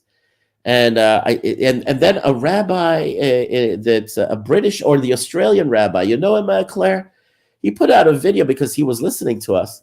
And he put out a video titled "Defamation in Jest," and then he quoted from Mishneh Torah, which was the Rambam's work, about even if you're joking, you shouldn't call for things that, like I called for, out of frustration, because so many left-wing atheistic American Jews are in the top positions of America's government right now in Biden's administration. And it frustrates the hell out of me. And research and investigation was done into the funding for the protests here, and it's linked directly to the State Department. Mm-hmm. Huh? Yes. I was anticipating what you were going to say by saying that all this is just America saying you have to say a liberal democracy or else. Yeah, exactly. And we know what they did to Rabbi Kahane, who said, we're going to be a theocracy, we're going to kick out the Arabs, and we're going to do it all by ourselves, and we don't need American help. Right. I remember when he was saying that. Yeah, and we know what happened to him.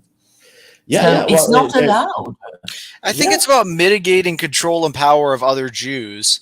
Especially exactly. The Jews in Israel. Yeah. It was done 2,000 years ago by the ruling class that ruled here with the Roman occupiers, the Roman Empire. And they were the ones who engineered and created Christianity.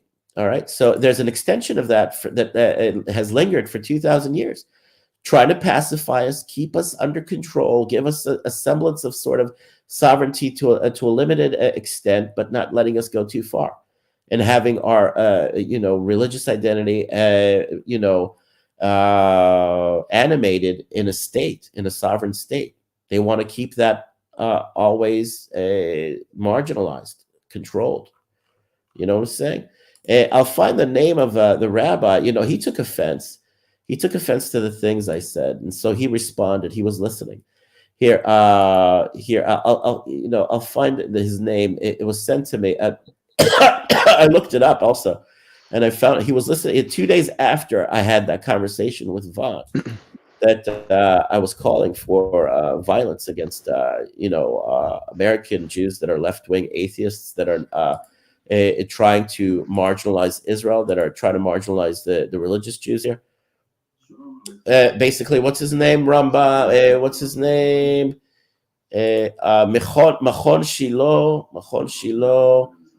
Rabbi David Bar Chaim. Okay, you know him, Claire.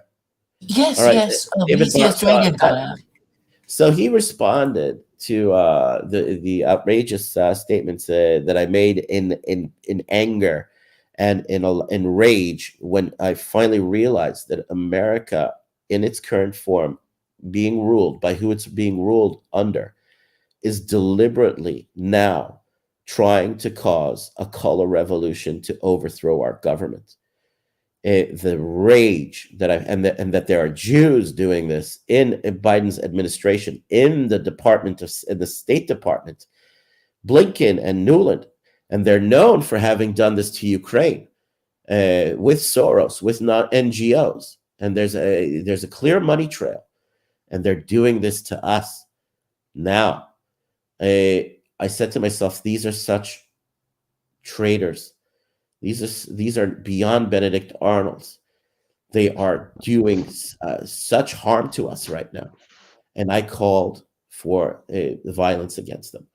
And now, in a general sense, and because I was totally frustrated and outraged, and I shouldn't have done that. I need to modify my statements or restate what all those outrageous anger-filled comments. It's like, not all the Jews of America are responsible for undermining us and for directly trying to overthrow our government, but the ones that are, and we know their names, and we know who they are, and we know what their interests are, and we know what they're all about. God is watching. God is watching, and you will pay. You will pay soon for what you have done. All right? This is no laughing matter. Our enemies are now licking their lips, wishing that an open, violent civil war should begin amongst the Jews in Israel, so they can take advantage of it and attack us, and in unison. All right, this is how you have. I'm talking to those Jews. You have compromised Israel's security for your own damn interests. All right, and that's why, I'm sorry to say it, they've condemned America. They've gone. Biden openly spoke out against the judicial reforms, and then the next day he realized the mistake he made, because the dollar came under attack, and the Saudis left for the Shanghai trade organization that they have. They joined it, and the Brazil and China cut their use of the dollar. They left the dollar, and then it's like there are spiritual ramifications. You go against us, we find out that it's you. We know Biden is just a puppet of Obama. It's O'Biden. He's just a meat puppet, and the people running him are the people that in Biden's administration, and in Obama's administration, same people. All right, and Nuland and Blinken. These are the people that overthrew the rightfully elected Ukrainian government over 10 years ago.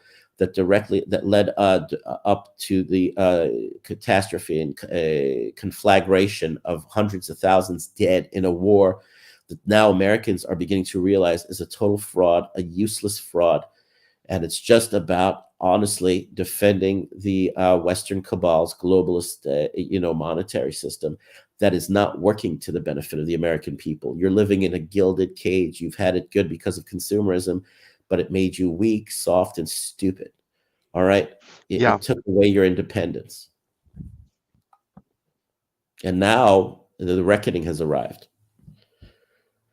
American Jews that openly or underhandedly worked against the interests of the Jewish state in with the attempt of the Jewish people to keep this state Jewish, with a Jewish identity, those American Jews can all go to hell, and they will go to hell.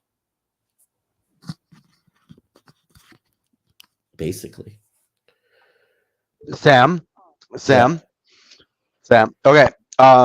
I want to ask you a question, then I want to hear from Dalmatian Dog and Claire, and then we'll read. you talked about the Protocols of the Elders of Zion being written by Theosophy. So I Yeah. read or heard that Madame Blavatsky was kind of anti-Semitic, and she said the Jews were a materially perfected race. What? Hold on one second. What was I going to say? Can you comment on that? And also, can you comment on how her? So I don't know if you know about this. There was an occult magazine that was out in Germany that Hitler used to read called Ostar, and it was anti-Semitic and it was racial, and it was called Theozoology, and it was based on the works of Madame Blavatsky, though it Yeah. was altered a little bit. And I want to ask you a question. He said it was either Lons Wievenfeld or Lees, whatever their names were. He said all occultists, whether they will it or not, are born anti-Semites. And can you mention, or do you know about this fight between the occult and Judaism, and why is the Yeah. occult anti-Jewish? Because the Jewish people are anti-occult. Because it's exactly as it sounds. Occult means hidden, in the shadows, in the dark, in secret. We the Jewish people that are proud of their Judaism, they're proud of their heritage, and they're proud of their Bible, they're proud of their language, their identity. We are not trying to hide anything. We don't want to work in the shadows. We put it all out on the table. That's what we believe in. That's what we get persecuted for. That's what our beliefs are. And even in the Talmud, whether it's written in Aramaic or not, we didn't hide it away where the Gentiles didn't have access to it. Obviously, they had access to it in Europe. That's why they collected them and burned them in front of their cathedrals, because they got so offended from having read what we believe in. But the occult, they always hide their writings. They always hide what they believe in. That's why they are called the occult. It's the hidden knowledge, so-called hidden knowledge. And that's why they function and operate in the shadows. And it's rumored that Blavatsky came from, Jewish blood. She was came from conversos, Jewish converts to whatever religion her family came from. It could have been Russian Orthodoxy or Slavic Orthodoxy, whatever. Blavatsky, whatever her name is. Well, she sounds Slavic. But, again, like what I told you, your destroyers and the people that will end up slaughtering you will come from within you. And usually they come from Jews that have surrendered on their Judaism, converted, or or became not Christian, and mostly in Europe, because of or even Shabtai Tzvi, the fake Messiah that became finally submitted to Islam at the edge of a scimitar before he was executed. And that's what brought brought about the Don May group in Turkey, the Ottoman Turks and everything. And that's also a secret society within the secret societies. It's like these groups and these people, they become, when you have this happen, that they become so resentful. Or even if she knew that she had Jewish lineage, she's so committed to Freemasonry and the occult that she saw Judaism as competition. They see it as competition. They want to rule the world. They believe they rule the world. And they see the Jews, and Hitler saw the Jews as competition, not just an enemy, a mortal enemy. He saw them as competition. So that's why they want to get rid of us. Okay, so now I want to hear from Dalmatian Dog and Claire, and then we'll read. Do you guys have anything to add to the conversation? Not me. Is Dalmatian Dog still with us? He said he fell asleep. He said, I'm sorry, I'm falling asleep at my PC. He's gone anyway. You know what? Sorry, I'm falling asleep. He told me, he's telling me that I might as well basically be a Jew. These Gentiles, I'm trying to show them something that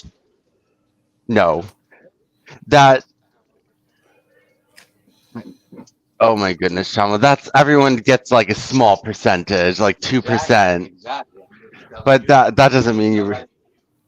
But he's like, and I don't know if you know Stephen J. James, but he comes on. And he's like, "Oh, you're becoming a Jew," and I'm trying to show them useful information. I mean, you Gentiles is really inflammatory, and I'm trying to give them ammunition or whatever, and they're like, "Oh, you're a Jew." They don't even want to hear this stuff. Anything intellectual, anything, higher than just like ramblings, they don't want to listen to, and they call you a Jew. Okay, you know what? I'll tell you something about what I sort of concluded from my ranting from last week out of frustration at realizing what is really going on here and who is really putting us in the crosshairs. And a lot of Israelis here have a default position of always relying on the United States for support and having a very soft spot for America. And when they realize that,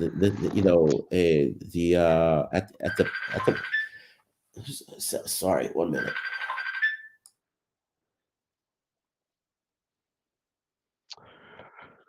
Okay, he'll come back. So he's while he's gone, I'm gonna read. And well, let's see if he comes back in a second. No, John was Yeah. John was trying to reach me. 1 minute. Okay. Anyway, you know what the point I wanted to make was, it's not that it's a sort of like I'm at this point useless for me to continue on with all these rant. It can also be it can be perceived as also just endless rambling. What happened last week when I flew off the handle is a genuine rage at what's being done to us by the American administration that is resented worldwide and resented by a majority of Americans at this point. They're not just laughing stocks. It's not that they're not just amateurs that don't know what they're doing, that are very dangerous. And again, it's because they're amateurs. And a majority, and the top figureheads in Biden's administration are left-wing, atheistic, globalist, neoconservative scumsuckers that happen to have been born Jews. And they are capable of inadvertently or purposefully igniting a nuclear war. I see them as a threat to all of us. That's why I raged in such a way. And I called for horrible, terrible things, but I should be specific against who it was. I don't mean to say, God forbid, a Nazi genocide of America's Jews. That's outrageous. And that is defamation, whether by jest or not. That was not what I was calling for. But I'm saying, if these people are not stopped, and the American people seem to be in a sort of like a captured, a deer in the headlights state where they're just, zombified. And some of them know, some of them speak out, some of them say we deserve this, to have this done to us because we're sitting down instead of standing up. And so the nations of the world are not taking any chances on letting this happen. They're not going to let a crazy, out of control administration that's amateurs risk. They're not going to risk nuclear war igniting. They will cripple America. They will paralyze you. They will stop you in your tracks because you cannot do it for yourselves. And when this happens, then that's it. Nobody will be able to start a nuclear war. And most especially America. America's seen as the aggressor. America's seen as the threat. America's seen as the villain. America's seen as the sore loser. And it's not the people, it's the people that are controlling you, your administration. All right? And now, because I realize this, and Americans, Israeli Jews are now realizing this, they question the secretary or the press secretary of the State Department In the press briefing room, they questioned him. They said there were investigations made linking you to the anarchist anti-government protests in Israel, and the guy blew off. The guy had,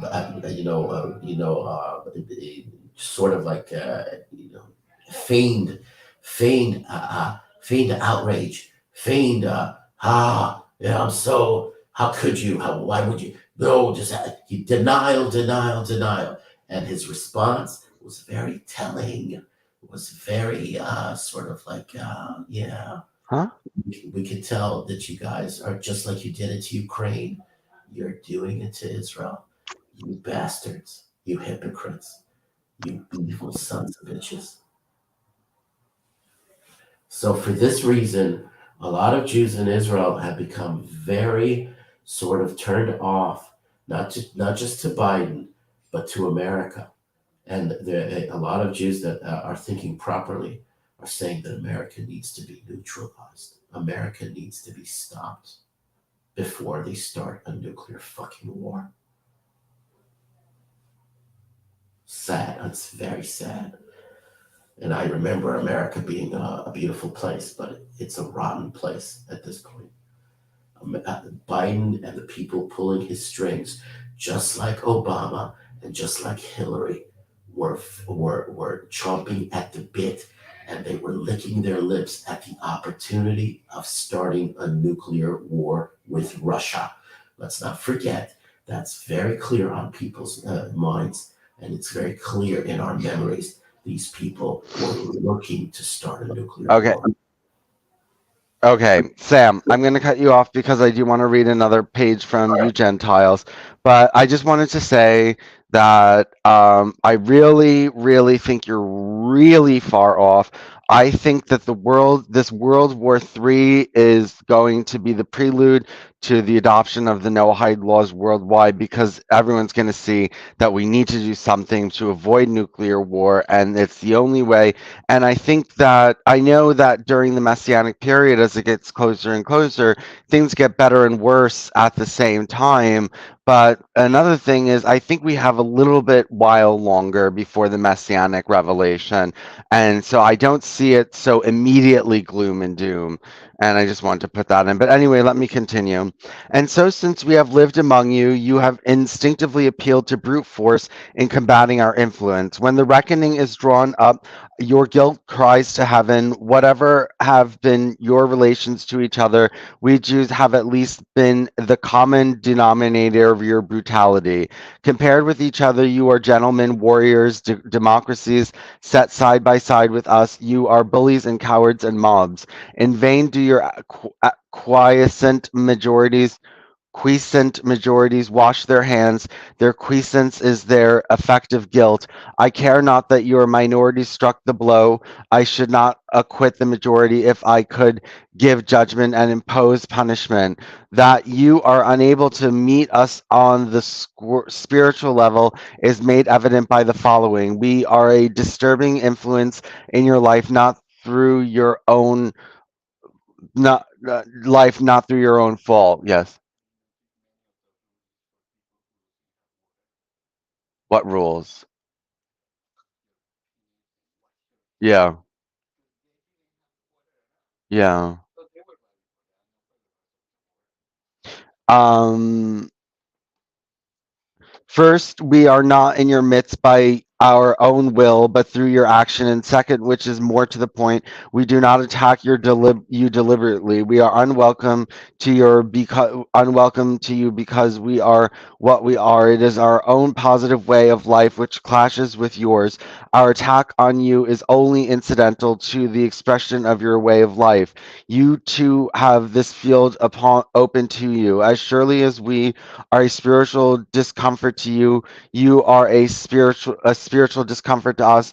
As surely as we attack you peacefully, so you waste us peacefully and weaken our numbers. But you do not you do more than this. You bring the attack down to the physical plane where we are defenseless. You do with us as your animals' whims dictate. You rob us, you slay us, you drive us from land to land, and while one of you drives us forth, the other shuts the gate in your faces. From the second day of our contact, since the first of the communities in exile, you have made us the sport of your brutality. There is at least one clear note in Gentile world history, one consistent theme, the note of our agony and the theme of your cruelty. Okay, Sam, Yeah. who's talking now? I'm here. Okay. With Claire, that, I did you agree add fully. anything That's to add to 100%. that? No, that's very, Welcome.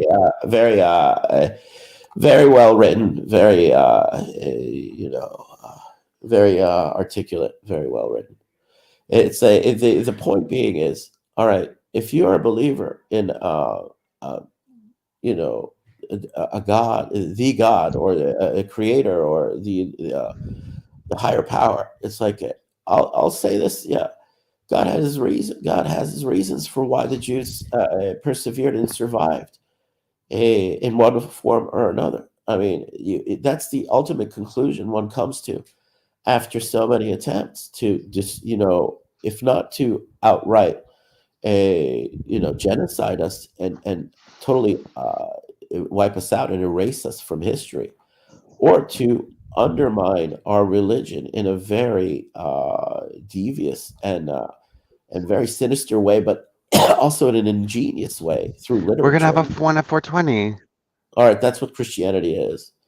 That has been exposed. Everything is being exposed now. Everything is laid out for the world to see, for the individual to analyze and dissect and come to their own conclusions. Most fair-minded Gentiles that did not have a hand in persecuting the Jews in their lives, but maybe their ancestors did. If you believe in divine justice, you will, and I believe in it. I believe in it, and I believe in the Hebrew prophets that their justice shall be served. All right. What I'm saying, from what the rabbi I listen to, the rabbi I follow, is that the Gentiles will not be, God forbid, subjugated. What the conclusions that Adam Green comes to by the bold, boisterous sort of claims that he hears from Jews online, rabbis, and the like. The Don't laugh ours at Gentiles 420. will not be slaves of the Jews. We will not be like whipping you and telling you what to do, and having you at our beck and call, kissing our feet. Hey Siri, turn on the fan. It's not going to be like that. All right. There is going to have to be a final ingathering of the Jews. All right. And that's what we are upon. The Jews of the world cannot moderate or throttle back the resentment and anti-Semitism and hatred that has built towards them. Okay. A lot of Gentiles that have depth and sort of like an internal, intuition, or they have this spiritual sense that Gentiles have it just as much. They can sense that what's happening around the world is special, and all the all the different combination of events culminating and creating a clear picture for a lot of them has convinced them that all of the prophets of the Hebrew prophets are coming to light, whether they want to believe it with the modifications and perversions of the Christians that is known as the Book of Revelations, or their reinterpretations of our prophets. So be it. But a lot of them are convinced, and I'm in the same boat. I believe fully, and this is where we don't agree with one another, Vince. We are in the end times, and time is short, and the Jews will all ingather against their will. When this happens, it doesn't mean that the interpretation that some Jews have is that the Gentiles will be directly serving as slaves to the Jews. No, but there will be a reckoning. There will be a time of payment for all of the injustices of the past. The Jews will ingather to the state of Israel. The Gentiles that perceive themselves as enemies of the Jews living in Israel will leave out of a sense of dread and fear, and a fear for their lives.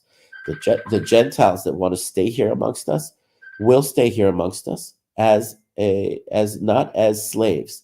They will work as paid workers. They will get fair wages. We will not mistreat them. We will not look down upon them. They will help us. Okay, that's what God has promised them. This includes the Druze. They'll be Gorbachev. Yeah, so there won't be slaves. When the Messiah comes, there's no such thing as slavery. When the Messiah, not for the Gentiles and not for the Jews, not for any human being. Just like Moses was a liberator, the Messiah was a liberator. Anyway, I gotta go. It was fun talking to you. Okay. Bye. Claire? Yes. How are you? I'm fine. It was a How is that? nice little exchange and a bit of drama, wasn't it?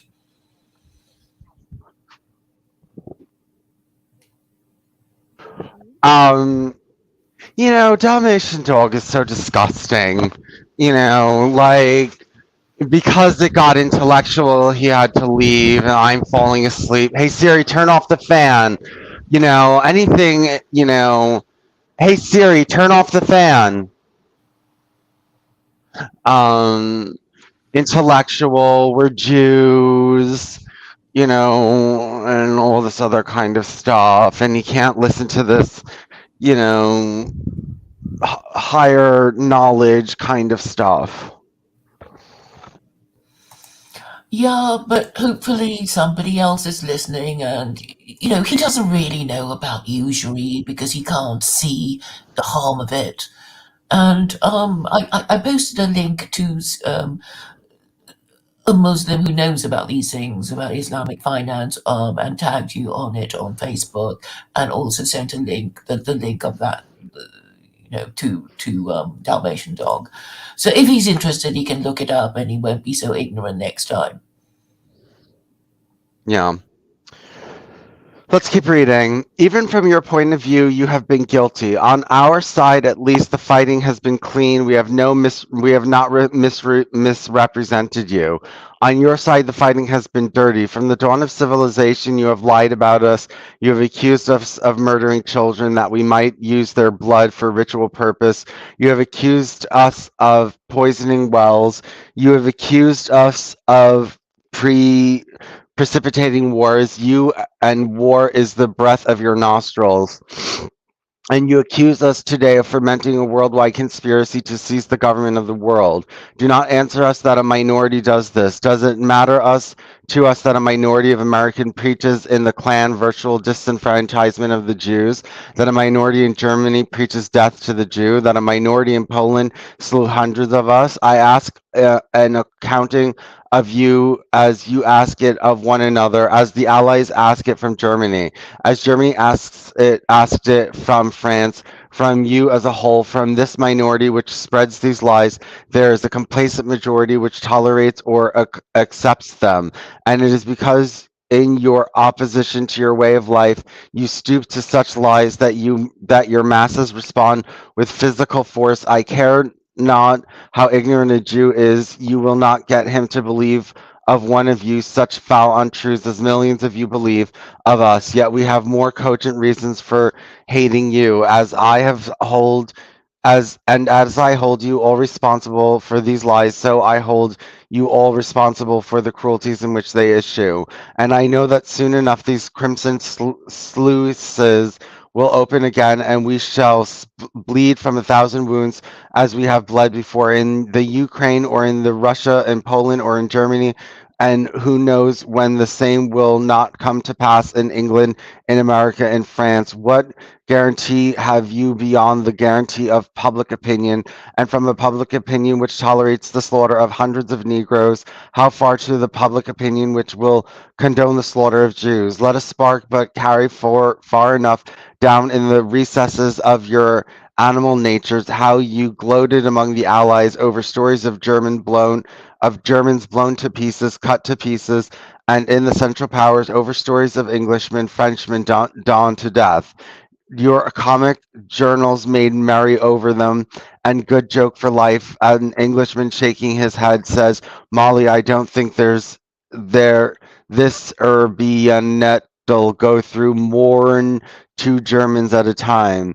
Your women applaud them, your children scream for blood. Democracy vied in bestiality with aristocracy and royalty. How shall we trust you? Any comments, Claire? Would you like to sum up what you just read? I guess it's more that, you were bad to the Jews. So let me just finish this because there's less than a page left. If we are willing to forget the past, it is not your past, your present. It is not the blood libel alive today, and its companion viper, the elders of Zion, will poison work forever in the blood and never break out. Did not hundreds of thousands of Englishmen, French, Germans, Americans read these legends without protesting, without seeking to punish the libelers?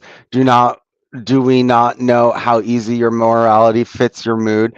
Kill the Jews, the Christ killers, does indeed ring strange these days, but does a damn good dose of lead for the Jewish Bolsheviks sound very remote? And if I argue from the individual to the mass, your clans and your awakening Magyards, your Chestertons and your Dudettes shall call us Jews, sharks, and swindlers, shall we not answer with better warrant by the millions of your murders, by the Inquisition and the Crusades, by the smoking ruins of the Ukraine and the swinging body of Leo Frank, dastards, murderers, and thieves? Oh, wow. Okay, he's really going after the Gentiles. Did you hear that?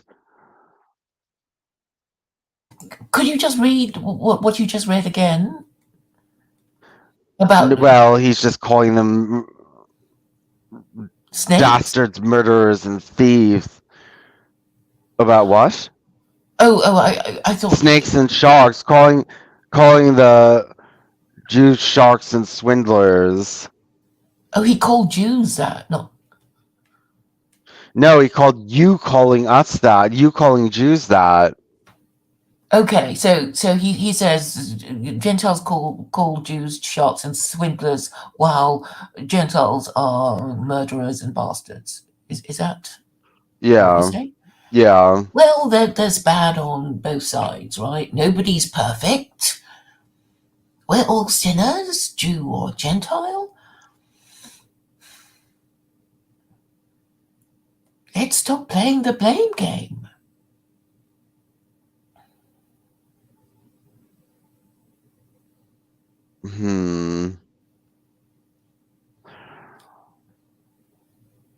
Don't you agree? Well, they're not done playing the blame game, and don't be the bigger person. Well, I mean, it could all okay. Obviously, Jews haven't been doing what they were supposed to be doing, and neither have been Muslims been doing, and Christians have absolutely not been doing,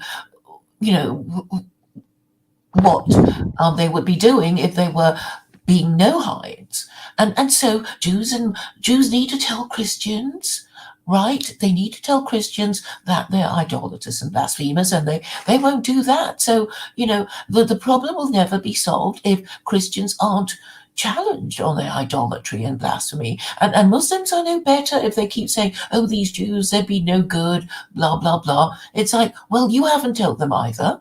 So, you're no better. But it's not too late now. With social media and everything. Can you imagine if the Ummah... Oh, it's not too late now, and that means spreading Noahide, not secular Quranism, Claire. I'm not even saying spread anything. I'm just saying Jews should rank the 4 Gentile religions, especially the Orthodox rabbis, and just put it out there. And they don't have to say anything. If they're scared of Christians, they don't have to say anything. They can just, tweet, this is my rabbinical ranking of the 4 Gentile religions, 1, 2, 3, 4, Islam, Buddhism, Hinduism, Christianity, happy to answer any questions you may have, and that's it. It will fit into a tweet, and what Muslims have to do is on Twitter, tag the Pope and the Archbishop of Canterbury and ask them how Christianity is not idolatry and blasphemy, and ask how Jesus is God, and then they can be said to have discharged their duty. I'm not asking them to, blow themselves up or go on jihad. I'm just asking them to send this tweet and tag the Pope and the Archbishop of Canterbury. If they speak English, I'm sure they can do that. So that the Pope and the Archbishop of Canterbury will be in no doubt that Muslims are, wise to their ways of claiming that God has begotten a son and are being admonished by Muslims. I mean, that's quite a quick and easy way to, avert nuclear holocaust. Because, okay, so the whole idea is that Christianity is a terrible religion. It acquired 3 global empires. It's going to start 3 world wars, and it should be stopped. And there is a way of saying, of telling Western governments, you have a crap moral system. It's failed so many times. It's been failing for 500 years. For God's sakes, get rid of it and choose a better one. And then we can come along, and you can sell your no-hidism to them, and I can sell their secular Quranism to them, and we'll see who wins. How about that for a short and medium-term plan before World War III blows up?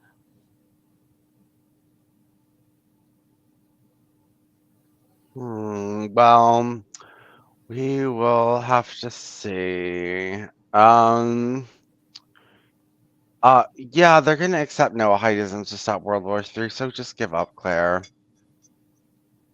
Well, you're just making these predictions with no.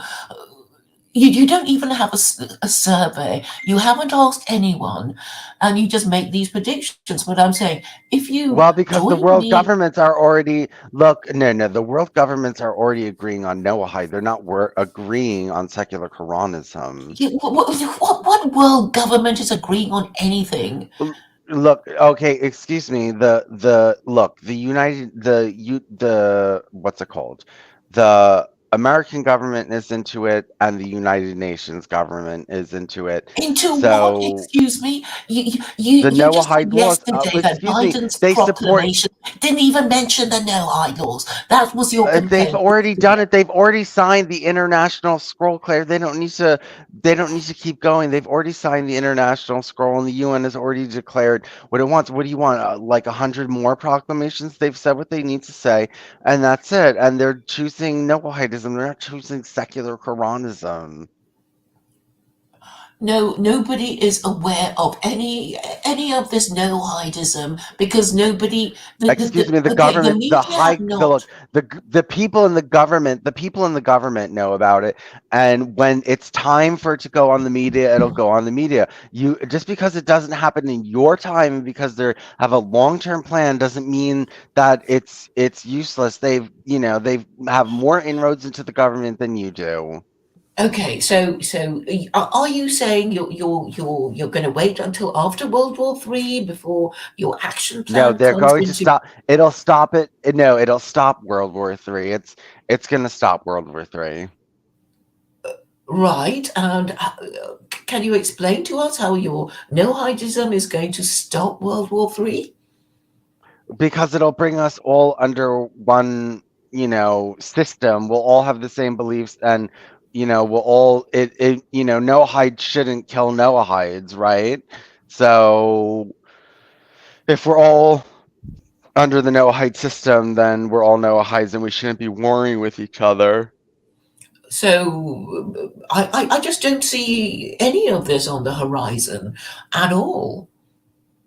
Yeah, because you're not a Judaized Gentile. You're not a Judaized Gentile. It won't happen this year, but you're a Judaized Gentile. That's why you don't see it. You're not a Judaized Gentile. I'm basically saying that what we're doing should be directed to preventing World War III. People are worried about it now. I think you should be, we should be accelerating towards being more, what's the word? Well, just sort of more influential on social media, and we're obviously doing something wrong, because how many people are watching us now? So what do you think is happening? What are we doing wrong? There's only one person watching, and it's Politicas. So why don't you direct your great intellect towards, getting more, more people who are interested? Maybe I'm wasting my time talking to you every day because we're not really getting any further, because nobody's really interested in theology and they think it's stupid unless we can apply it towards a political purpose.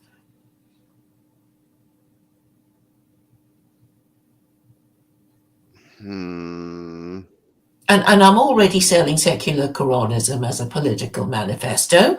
And I guess people are not taking your thing seriously because nobody really knows about no-hidism apart from your Facebook friends. But outside that little group, The government knows cares. about no-hidism. Who? Claire, you're telling me the government knows about no-hidism and the government doesn't know about secular Quranism. So why am I supposed to believe that secular Quranism is the future? Because secular Quranism is attached to Islam. If you say that you're a secular Quranist and you're going to be the first American gay secular Quranist and you're going to control the interpretation, a lot of people will come wanting to wrest it away from you, as you predicted the last time we discussed the subject.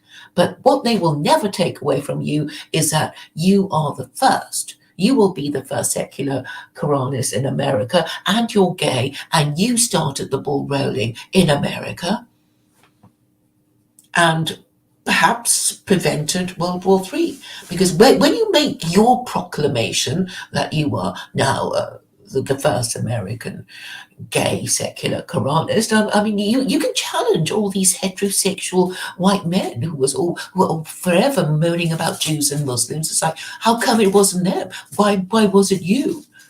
How come you're the most high status American secular Quranist? Because people will know that you're real and you're not hiding behind some ridiculous anonymous avatar. And yes, they will come for you and say, no, we can't let you control the interpretation, Vincent, because you're gay. And you say, but where were you? And where were you when the whole idea was being talked about? It's like, and it should go to a white person, right? Because secular Quranism is for non-Muslim white people in the West. That was who it was created for. And you have the opportunity of making it go big, but you want to pursue your lonely, no-hidism thing that nobody takes seriously. So you don't want to come on the show anymore? On the stream. I do want to come on the show, but I'm telling you what I want and what could work for you if you want to, make this whole idea bigger.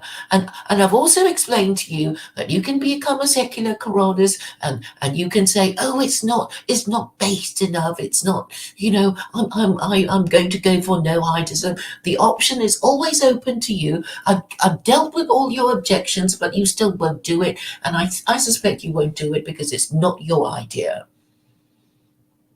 Fine. I told you I'm going to do it Quranic no-hidism. So it'll just okay, be... yes, great. It'll be...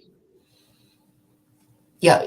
Thank you. Well, yes, thank you for reminding me of your another one of your excellent ideas. I mean, I'm very happy to credit you, Vincent, with this idea of this 7-star rating system that you called, My proposal that rabbis write the 4 Gentile religions, you have a clever way of summing things up in a way that makes it instantly understandable and easy to share and repeat. And I just think we could be doing much more than, streaming to 3 people watching now, I mean, I know you are determined. I know you have, energy, and I'm saying there's nothing to stop you from promoting your no-hidism later. But I am saying really that because of no-hidism, because it's so new and so unheard of to most people, that they won't take it seriously. And when you say it's only the religious Jew, well, not even the religious Jews, it's just a few ambitious rabbis who don't mind dealing with Gentiles. They're the ones promoting it. I mean, most other rabbis just don't want to have anything to do with Gentiles. So it's a minority within a minority within a minority of Jews, which is why no one takes it seriously. But if you use Islam to frighten people, they will instantly know what you're talking about, and either like you, they'll like you or hate you, and they will be somehow triggered because of the looming presence of Islam in their minds, and I think we should make a go of it now, particularly as the prospect of World War III looms even larger. Claire, Vincent, I'm betting on the Jews. Okay. Yes. So am I betting on the Jews. That's why I'm waiting to see which way they will jump in Israel, where obviously they can't resolve their differences because they're so extreme. On the one hand, they have these LGBT Jews who want to be liberal Democrats, and on the other hand, there are these ultra-Orthodox Jews who can't stand them. And obviously their religion is not working because it's so extreme. All the 36 capital offenses, all the very restrictive observances that Jews have to do if they're going to do their religion properly. And I'm saying, well, if Islam is Judaism light and secular Quranism is Islam light, then surely secular Quranism with Israeli characteristics is the answer to how Jews should be governing themselves in Israel. And they'll get all horrified and disgusted. But the thing is, we are kind of known by rabbis and Jews and the dissident right and Muslims, and we can make so much of a go of it. But you keep wanting to do no-hidism, and it's like the Muslims are not going to take it seriously because they think they have bigger fish to fry.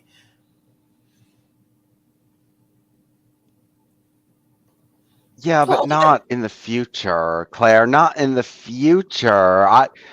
Claire, it's pointless talking about this because you're a Gentile and you're like, oh, it's not happening right now, so I don't care. Like, I'm that's caring not about an World War that's not an III. You're the one who's that's not not an caring about World War III. Okay, I do care about it, but I don't think it's breaking out tomorrow. And I think that it's going to take a while. Later this year. Not later this year. It's not. How I don't think it's breaking out. How can you even claim to know when it's going to blow up? I mean, I assume if it's ever going to blow up, we are getting. You're the one claiming to know. You're the one that claim you. You're the one claiming to know. What is it? The whole world against Russia? I mean, how long is that going to take? Wasn't Sam talking about the de-dollarization of? Okay, what they're doing now, Russia and China. I mean, they're basically making moves against America because they're sick and tired of being threatened, and the idea is to make everyone dump the dollar, so that, when the dollar collapses, America will be plunged into chaos and will be firefighting and dealing with its own internal disorder rather than starting wars in Taiwan and all that. That must be the plan of Russia and China and everyone, any of these, leaders of countries going to visit China because they're sick of it. They're sick of being threatened by America and its navy and, America invading all these oil-rich Muslim countries for resources and stuff. So I think it's happening sooner rather than later. And I don't think no-hidism is going to, cut it for people who are concerned about, inflation and World War III. Well, I'm just saying, you Okay, can we'll make a see, move. Claire. What? Okay, we'll see, Claire. I've given myself my decision. I've given myself, what I believe is going to happen, and that's what I believe is going to happen. But you can't even base your prediction on, I think it's going to happen because A, B, and C. You're just saying, I believe it's going to happen because I prefer it to happen. Which is not a sound I do basis prefer for... to. Yes, of course you do, but No, it's not... I believe nothing happens both. I because believe it's the first. no, I believe it's going to happen, and I do hope it's going to happen. Yeah, but you can't... You're basically saying World War III is not going to happen this year. What about next year? Excuse me. No, I disagree with Sam that the Messianic age is near. Judas Fly agrees with me. Judas Fly says the Messianic age is 100 years away. So the Jews aren't running out of time. No, we're running out of time. We, as a collective, as humanity, as Gentiles. I mean, okay, forget the Jews, but I guess if a nuclear bomb goes off somewhere in Europe, which is going to be, well, of course it's going to be in Europe, right? The most likely place that's going to happen will be in Europe because there is already a war in Europe. So I know you don't care about Europeans and, Americans are say, have an ocean between Europe and we're not we're not getting involved. We're not sending troops over to another European war. Well, you're making all these stupid European leaders send people. They are sending soldiers. They're basically saying, "Oh, you can leave the army and re-enroll as a mercenary, and off you go to Ukraine to fight the Russians." And this is what they're doing. And sooner or later, Russia will lose patience, and there are already nuclear missiles being placed in Belarus.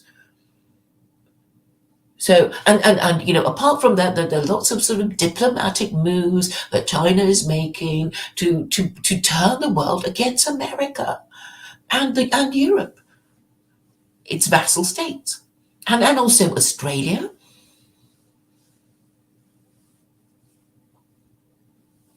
And you're wittering on about the no-hide laws that nobody can bring themselves to take seriously, except...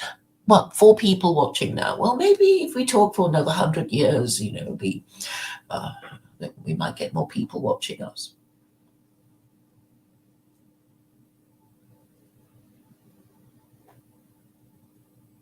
What are you afraid of, Vincent? You're actually quite a brave man. You show your face. You say what you think.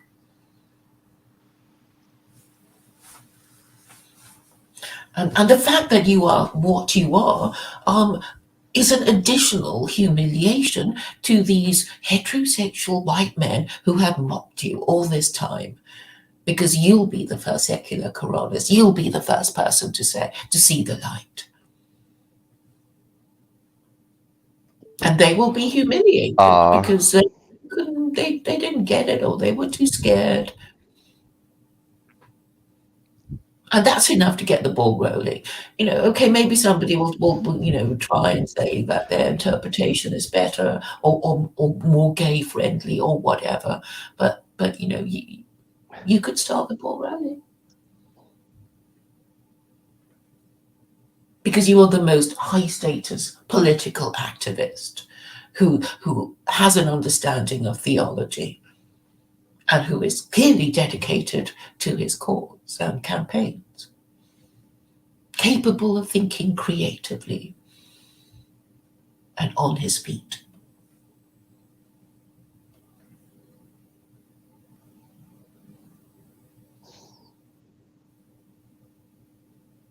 Oh, Claire, it's more fun being bad news, okay?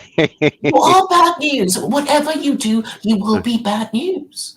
You'll be bad news if you proclaim yourself to be the first interpreter of the Quran in America. It'll be bad news for these white nationalists.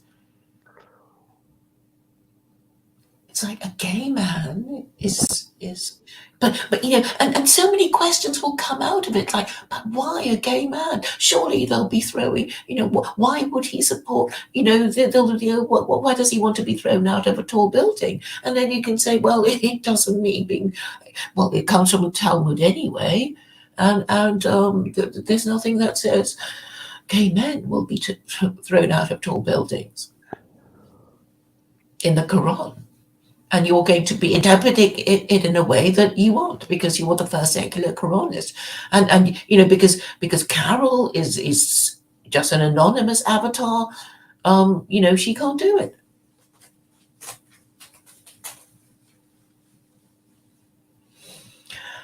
But I guess we still have a bit of time. Maybe we can talk. We can have a read of Washington's farewell speech, soon, or the Athanasian Creed. I think you'll find it quite comical, the Athanasian Creed. As a Jehovah's how long are these? How long are these? How long are these things? How long is the Athanasian Creed? It's shorter. It's much shorter than than Washington's farewell speech, and I think that's a one you should go for. But maybe in a separate stream, just saying Jehovah's Witness considers the Trinitarian Athanasian Creed. Yeah. Because we really have to, I've been trying to explain, why I'm mean to Christians. It's like I have to be, because otherwise they'll be thinking, oh, but Christianity still works. We have our Christian, history and traditions. And it's like, no, but it's not working, because nobody cares. And nobody even knows what a Christian principle is.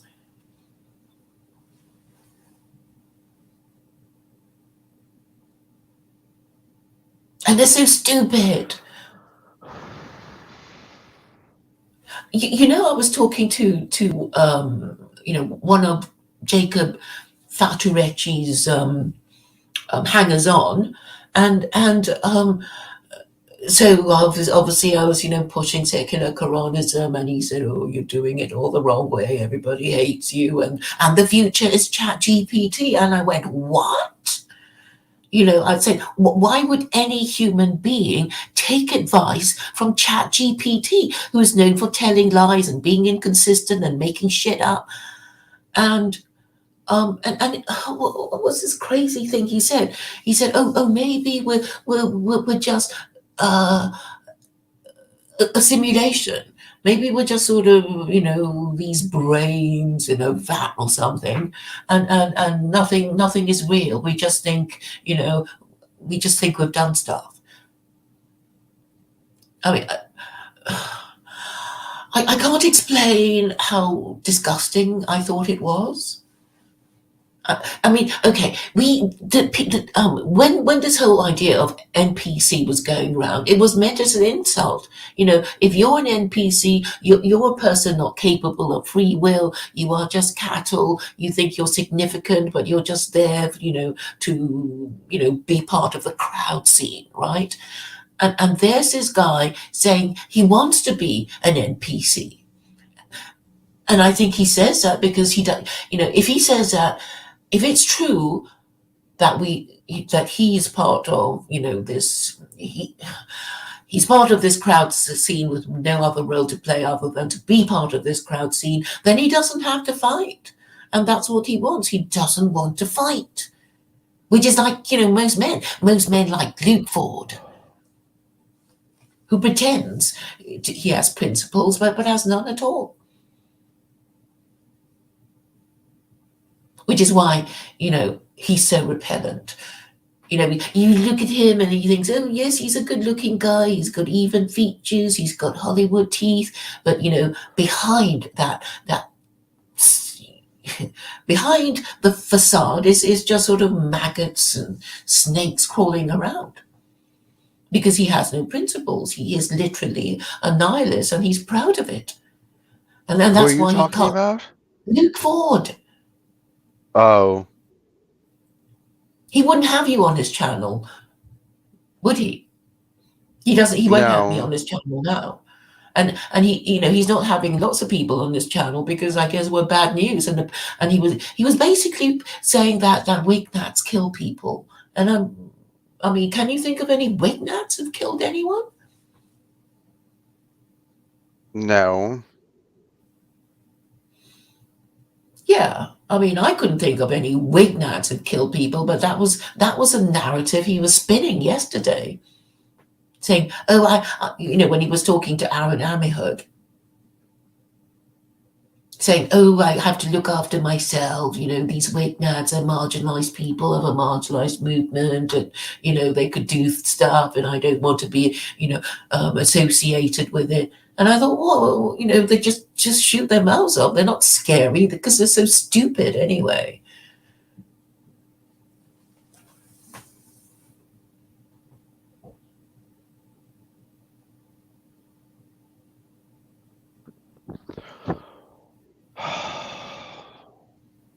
Well, Claire, I have a lot more faith in myself than you do, and I have a lot more faith in my cause than you do. And I do have faith in you. I'm saying that you can be bigger than yeah, but I have more faith. I think what?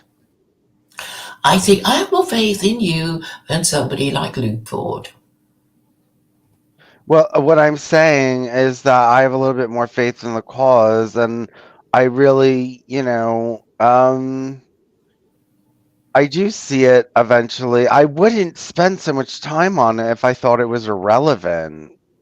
Of course you think it's relevant. That's why you spend so much time on it. But I'm saying, okay, maybe the fact that you spend so much time on it has something to do with your reluctance to give it up. And I'm saying you won't be required to give it up because there's always the option of this Quranic Noahidism that you've been talking about, right? I've addressed. Well, I would do that. I would do Okay, that would interest. Quranic Noahidism would interest me because I would like to see where it conflicted. I do. Okay, you talk to 10 different Muslims and you get 10 different answers on whether idolatry is legal or not in Islam, and I'd like to know where that goes, and I want to know about, they say no blasphemy. They say you can't blaspheme in Noah in Islam. It's not even in the Quran. You do a search of blasphemy in Quran. It's not even mentioned. If it's a crime, it only comes in the Hadith. They're pretty messed up too, these Muslims. So that's why it's so important to have a new interpretation, a Western interpretation. And that's why we're so important, because we're just, we're not even Muslim, but we see the potential of Islam in legal and narrative terms for the West to correct itself.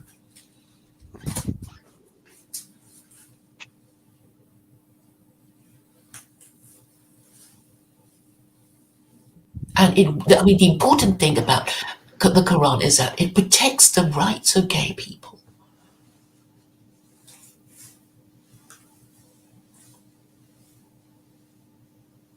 I mean, you know, all you guys have to do is just, well, okay, A, not marry each other, B, not get caught cottaging, and you're fine. You know, you can still have your clubs, you can have your, uh, yeah, and shack up with each other. I mean, and have your domestic partnerships, and this is work for lawyers. You know, we can get a whole bunch of people to get into secular Quranism, because if you offer them, you know, this sort of, you can default on your debts, governments as well as individuals. How about it? And then we can reset the whole world and draw a line under all this craziness. And the fact that you are doing it, you of all people, will have a kind of emotional and moral resonance for many people. Because, you know, the heterosexual people will say, why wasn't it us? How come it was Vincent? He's just a sodomite. Why, you know, I mean, that would be the cause of their humiliation. Because they're so stupid and so Islamophobic and can't talk about years.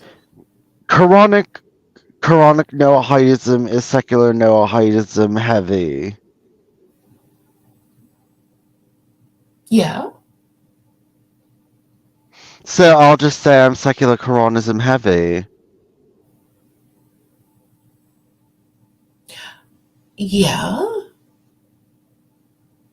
Okay, so then it's kind of secular Quranism. I've adopted secular Quranism, but I've just, you know, added prohibitions against idolatry and blasphemy. I think that's a great idea. I mean, it just sort of, you know, it's sort of like, you know, there's already the cake of secular Quranism, and you say there's, you know, the icing of Noahidism on top of it. Yeah. Okay, so then so if you're happy with that, then I'll do that. I'll do that. We'll see how that goes. Yeah, if that'll get Noahidism through the door, then I guess it's worth it. I mean, yeah, there's a lot of laws that are going to have to combine, and you know, yeah. Yeah, and the thing is, this is also a bit humiliating for the rabbis, right? It's like they're the people who are supposed to be, you know, explaining the harm of idolatry, and they're just conspicuously absent, aren't they? Yeah. Yeah.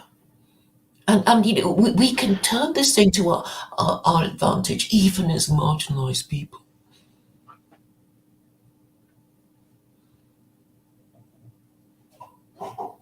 Hmm.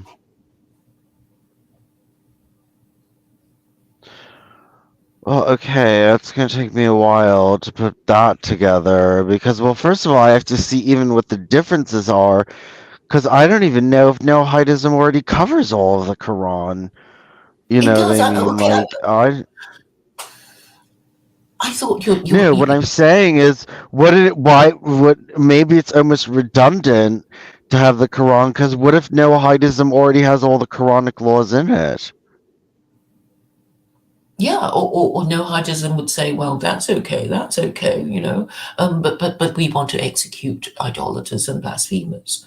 I mean, that's a clear blue water, isn't it? I mean, you know, secular Quranism is very firm on not hurting idolaters and blasphemers, and but you want to hurt them. So we already know the difference, and we can say it, you know, in a few sentences.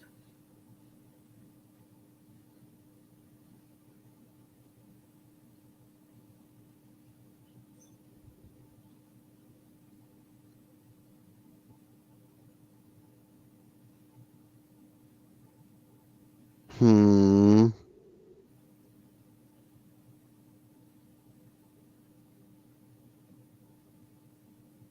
Well, we'll see. We'll see. Okay, so we're gonna read. Okay, so we're gonna read Washington's farewell speech.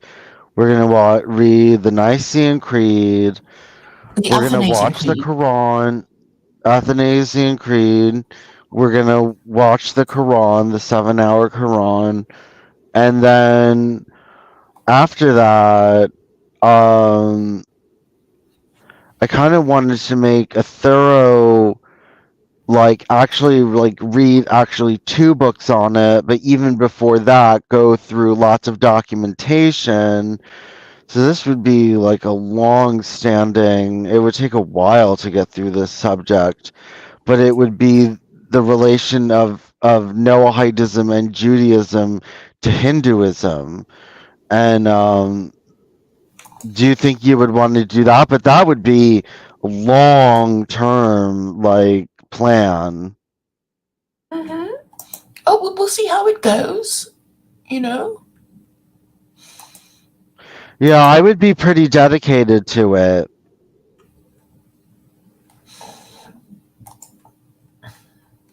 Well, we'll see. I mean, I do get like 50 views per video, so it's not like nobody watches my video.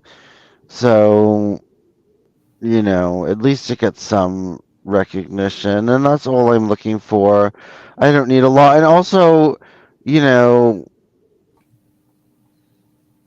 yeah, look, people who don't watch these videos, there's a lot of no-height apologists and a lot of, you know, people that would passively accept the no-height laws. They passively accept it by not resisting it, and by showing they don't think it's a problem, they're saying that they really don't disagree with its principles, and in intent, it doesn't bother them. Yeah, I suppose when I didn't know that the no-hide laws required the execution of idolaters and blasphemers, I was just sort of, well, obviously, it seemed fair enough. Like, we should express disapproval, for murderers, thieves, sex offenders, people who eat animals while they're still alive, idolaters and blasphemers. You kind of go along with it, don't you? I don't. Okay, but I suppose because the first 5, I mean, in a way that I count them, are okay. I mean, I assume that only atheists and agnostics would have a problem with idolatry, or Americans will, with their First Amendment. So, but I think most people are, generally agree that to worship idols is, a waste of time. To worship any god is a waste of time, but Well, but what if the Abrahamic God exists? Then it wouldn't be a waste of time. And you used to believe in it, didn't you? When you were Jehovah's Witness? yes, it did. Did you feel better when you believed in it? Well, you can. Well, you could go back to it. I find it quite helpful. Even if you hypothesize that God. I mean, even if you just hypothesize that he might exist, you can think, well, he wouldn't be happy about this, he wouldn't be happy about that. And then if you see suffering as punishment for sin, it just kind of makes sense. It's like, well, you've broken all these no-hide laws. Well, just stop breaking them, and and then you'll be okay. And it's so simple, and you don't have to tell people any complicated conspiracy theories. And people already get it. Even atheists get it, because atheism is a thought that can only come after you understand what God is, right? Because I guess if you're a kid, and then you say, what is God? And then your parents tell you, you think, oh right, and then you probably accept it. until somebody says, "Oh, but this God thing your parents told you about, he doesn't exist." But I think atheism is an idea that has to come after, and after you understand what God is, and so even atheists who deny God have to first be able to understand God in order to be an atheist. I think that's what I'm trying to say. In order to be atheist, you have to first be able to understand what God is before you can reject it. And therefore, you don't need to go through all these complicated conspiracy theories. And it's like, yeah, so stop doing it already. Because if God exists, he'll be really angry with you. So stop. So you can say that to Christians, and they'll have to go, it's like they have no defense. And they've been doing it for so long. And it's like, well, do you believe in God or not? Because if you do believe in him, then you have to accept that, he forbade idolatry and his commandments, and you've been doing it. Oh, so you don't think you've been doing it. So how is Jesus God then? And then they'll go, oh, Athanasian Creed, and then we're going to read that, and then we're going to show how stupid the whole thing is. You have to read it to grasp how idiotic the basis of Christian belief is. And we'll be the only two doing it, and there's nobody else going to be doing it to make that point.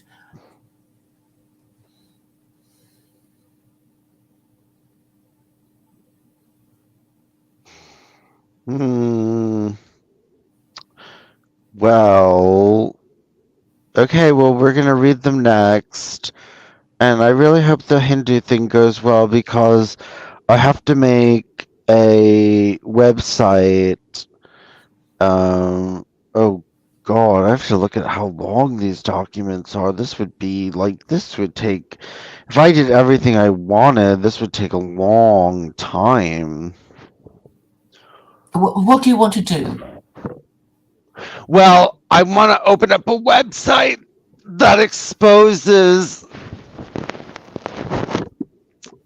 Hinduism and Hindu movements as Noahide, working with the Jews and stuff like that, and, go after them.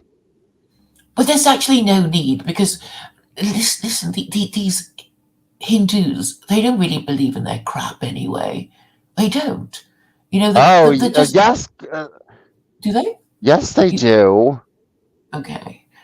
How do you... What is the evidence of them believing in it other than their idol worship? Are they prepared to sacrifice their lives for, any of the principles of Hinduism? Are they?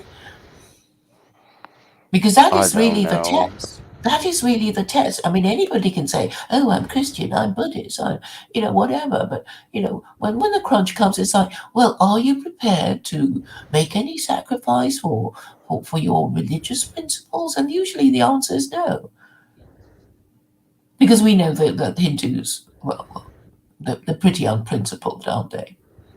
And so are Christians and idolaters as a rule.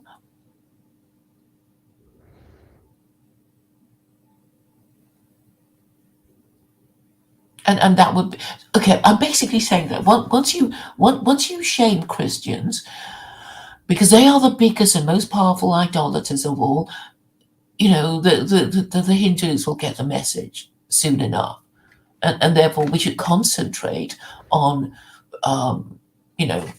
getting Christians to understand that they're being wrong this whole time, and as somebody promoting the no idols as you are, you're going to be doing the job of Jews, of rabbis, that they have so far been too afraid to do, and that's why we're doing it for them. We are doing the job of Jews and Muslims for them because they're too fucking scared. I mean, that's a narrative, isn't it? Claire, we have different methods. I go for, unique and different strategies, and you're kind of more going for the big fish. Like, yeah, okay, I'm doing something a little bit more, trying to change things on the periphery and slowly, get things into society and finding different combinations of causes that will catch people's eye or will make people think, even if it's not appealing to the masses. I'm not at this point trying to appeal to the larger crowd, because I know with my message right now, maybe that's not working, but I can get, okay, so I can get the Hindus thinking about Noahide and talking about it. So, try that, and it's a different strategy. Okay, I mean, obviously, I think no time is to be lost if we want to prevent World War III, and we will all suffer, even people in America. And, we should just pull out all the stops and go for the jugular of idolatry and blasphemy. And this means Christians, and Christians are just completely defenseless because they can't explain their ridiculous beliefs. And that's why they always, they run away if they can't burn you at the stake. That because that's what, Christians have been doing. You know, if they're in charge, they'll cancel you by burning you at the stake. And if nobody believes in their rubbish anymore, they'll just disengage and refuse to talk to you. So, they are an open goal. And it just seems, well, a lot, okay, it just seems crazy to forego it because they are, well, shooting fish in a barrel. They're completely defenseless. And they're so stupid and so confused and so mentally ill. And so it's not like we're, attacking some impenetrable fortress or something. They literally have no answer. They just have to. I mean, the only way the only strategy is to remain silent and pretend not to acknowledge our questions and our. That's all they can do.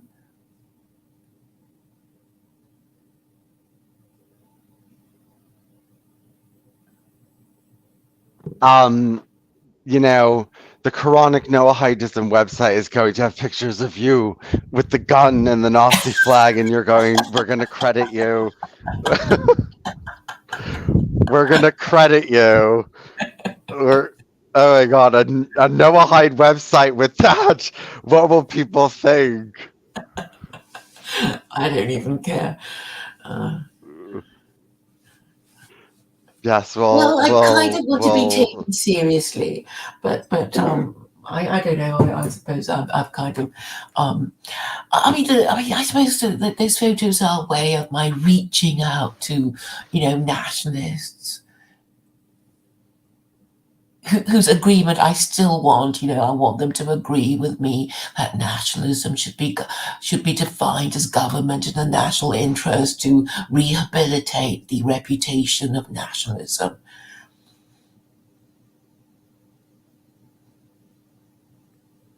It's like, well, if we all live under governments, why shouldn't they govern in our national interest? I mean, why can't Americans and Europeans have government in their national interest? What's wrong with their leaders? Why do they have to do, crazy crap things all the time?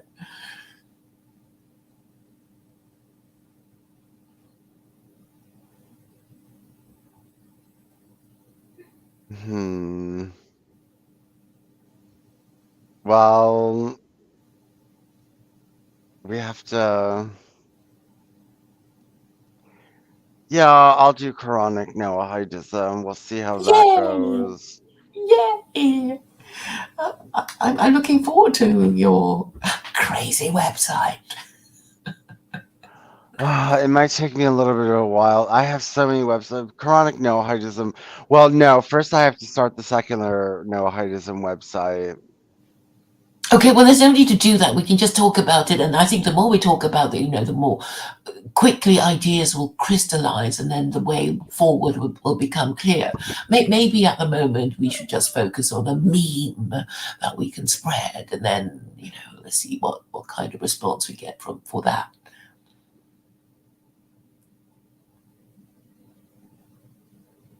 You do memes, don't you? I know you do. I was thinking, your memes are a bit wordy. It's like, it's like reading an essay that claims to be a meme.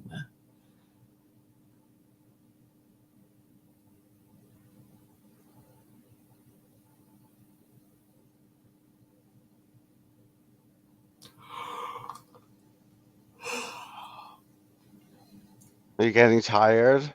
No, I'm okay. I mean, sometimes I yawn now. I mean, maybe I get it from you. Maybe people put bets on how many times they're going to yawn in one stream. Who, me? Yes, you. I also yawn, so I can't. Let's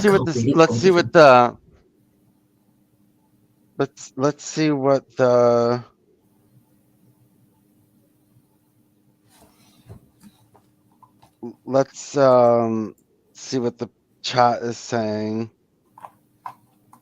All three of them. Oh, Politicus is here. Oh, Dalmatian Dog said he's been awake all night, so that means that maybe I was a little too harsh on him.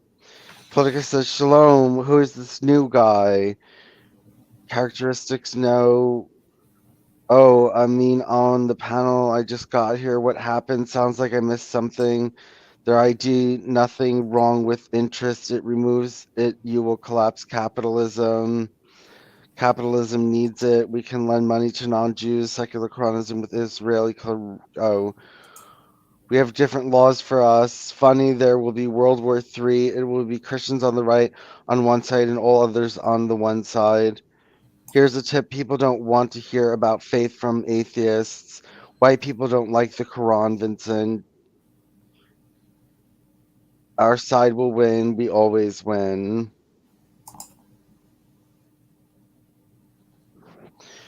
Our side will win. We always win. I don't think that's true. I I think if you ask a lot of Jews in Israel, they'll the religious Jews will not have felt that they have won.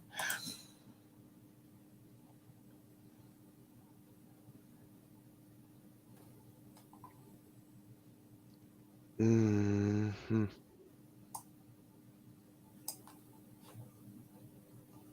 Well, no, they haven't won yet. Yeah, okay, they might win this battle, but there will be another one. I mean, what is winning anyway? What is winning? Winning is just a temporary advantage, and then you lose the next one, and then your empire collapses. I mean, yeah, okay, if the Jews want to continue being Jewish and being cursed by God for disobeying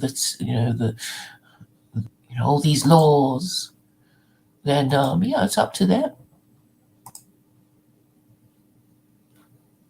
I mean, you have to wonder how many of them actually believe in the whole thing.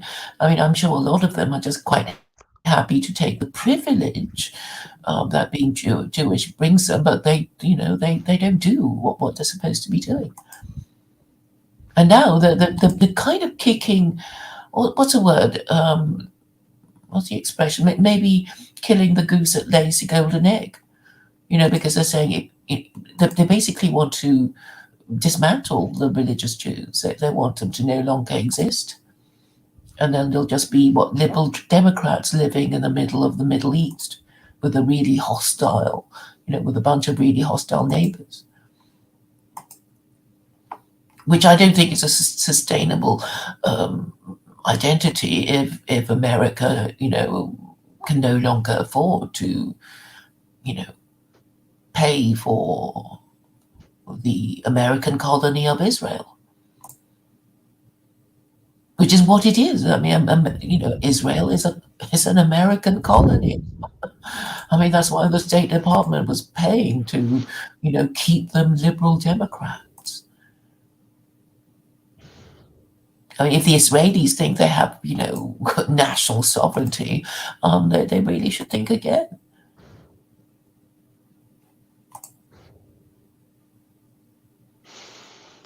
Okay. Oh, give me 1 second. Chama?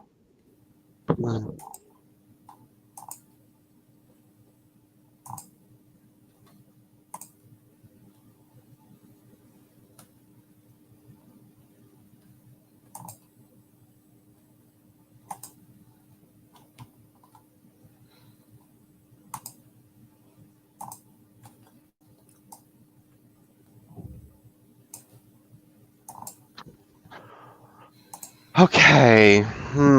Claire. Yes. Claire. Okay. Yes. I had this idea. Well, okay. I was thinking of ending the stream and then watching like a long lecture series. I think I want to do this every day, every Monday or whenever it's a weekday and I have off.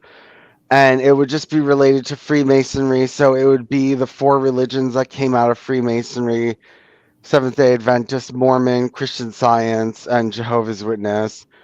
And maybe today I want to watch Seventh-day Adventist. I know you don't like the guy that presents. It's Billy Crone. You're like, oh God, this guy. But would you be interested? You don't have to come to that stream. I need something to do today. Okay. So I'll do dip you in want and to come out. to? I'll dip in and out. Okay. Yeah, give me the link, Okay. and I'll see if I can join. Yeah. Okay. Okay, so Like you can in between lectures. Yeah, because we don't have anything else to talk about, and I don't want to read anymore, and I really need something to do today, and I don't want to sit around and do nothing. So there's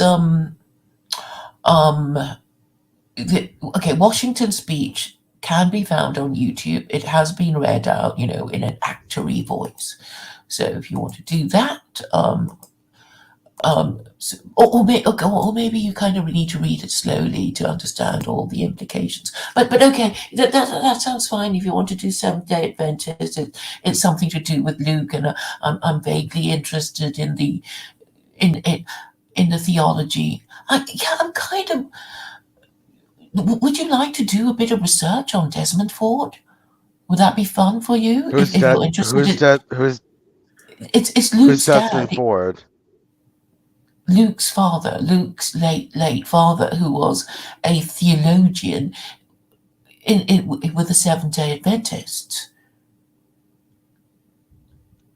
And I guess I'm kind of interested in it because ages ago, when he died, I kind of, read his obituaries and I wondered, why he got into trouble. And then I thought I understood, but now I've forgotten because it's just so weird and esoteric that I couldn't remember what it was that Desmond Ford said wrong that ended him up being marginalized. And you know what? I think it would be interesting for to get the Luke Ford crowd, and well, you can do the thing that you like, which is study theology and Seventh-day Adventist theology at that. Do you think that might be fun for you? Yes, I don't want to do that today. We can do that. But what I'll do is it comes in a few different volumes. Just different, maybe there's 5 45-minute lectures, and maybe it's 5 45-minute lectures. So what I can do is I can stop in between lectures and discuss, and if you're here, we can discuss. So, oh, this is the first time I'm opening it. Yeah, I definitely need something to do, and I'll take notes. So okay, okay, there's part 1, part 2, part 3, part 4,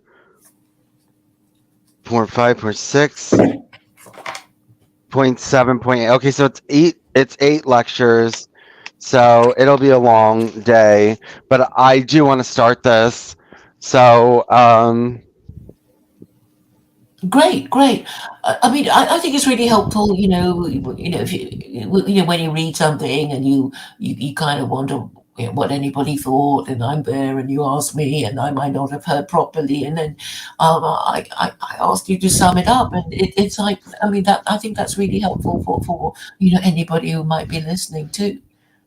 Don't you? yeah. Okay. Okay. All right. All right. I'll see you later. In Okay. in a little bit. I'll send you the Streamyard link and stuff. All right. Okay, and I just gotta set everything up. Okay, bye. Okay. Bye.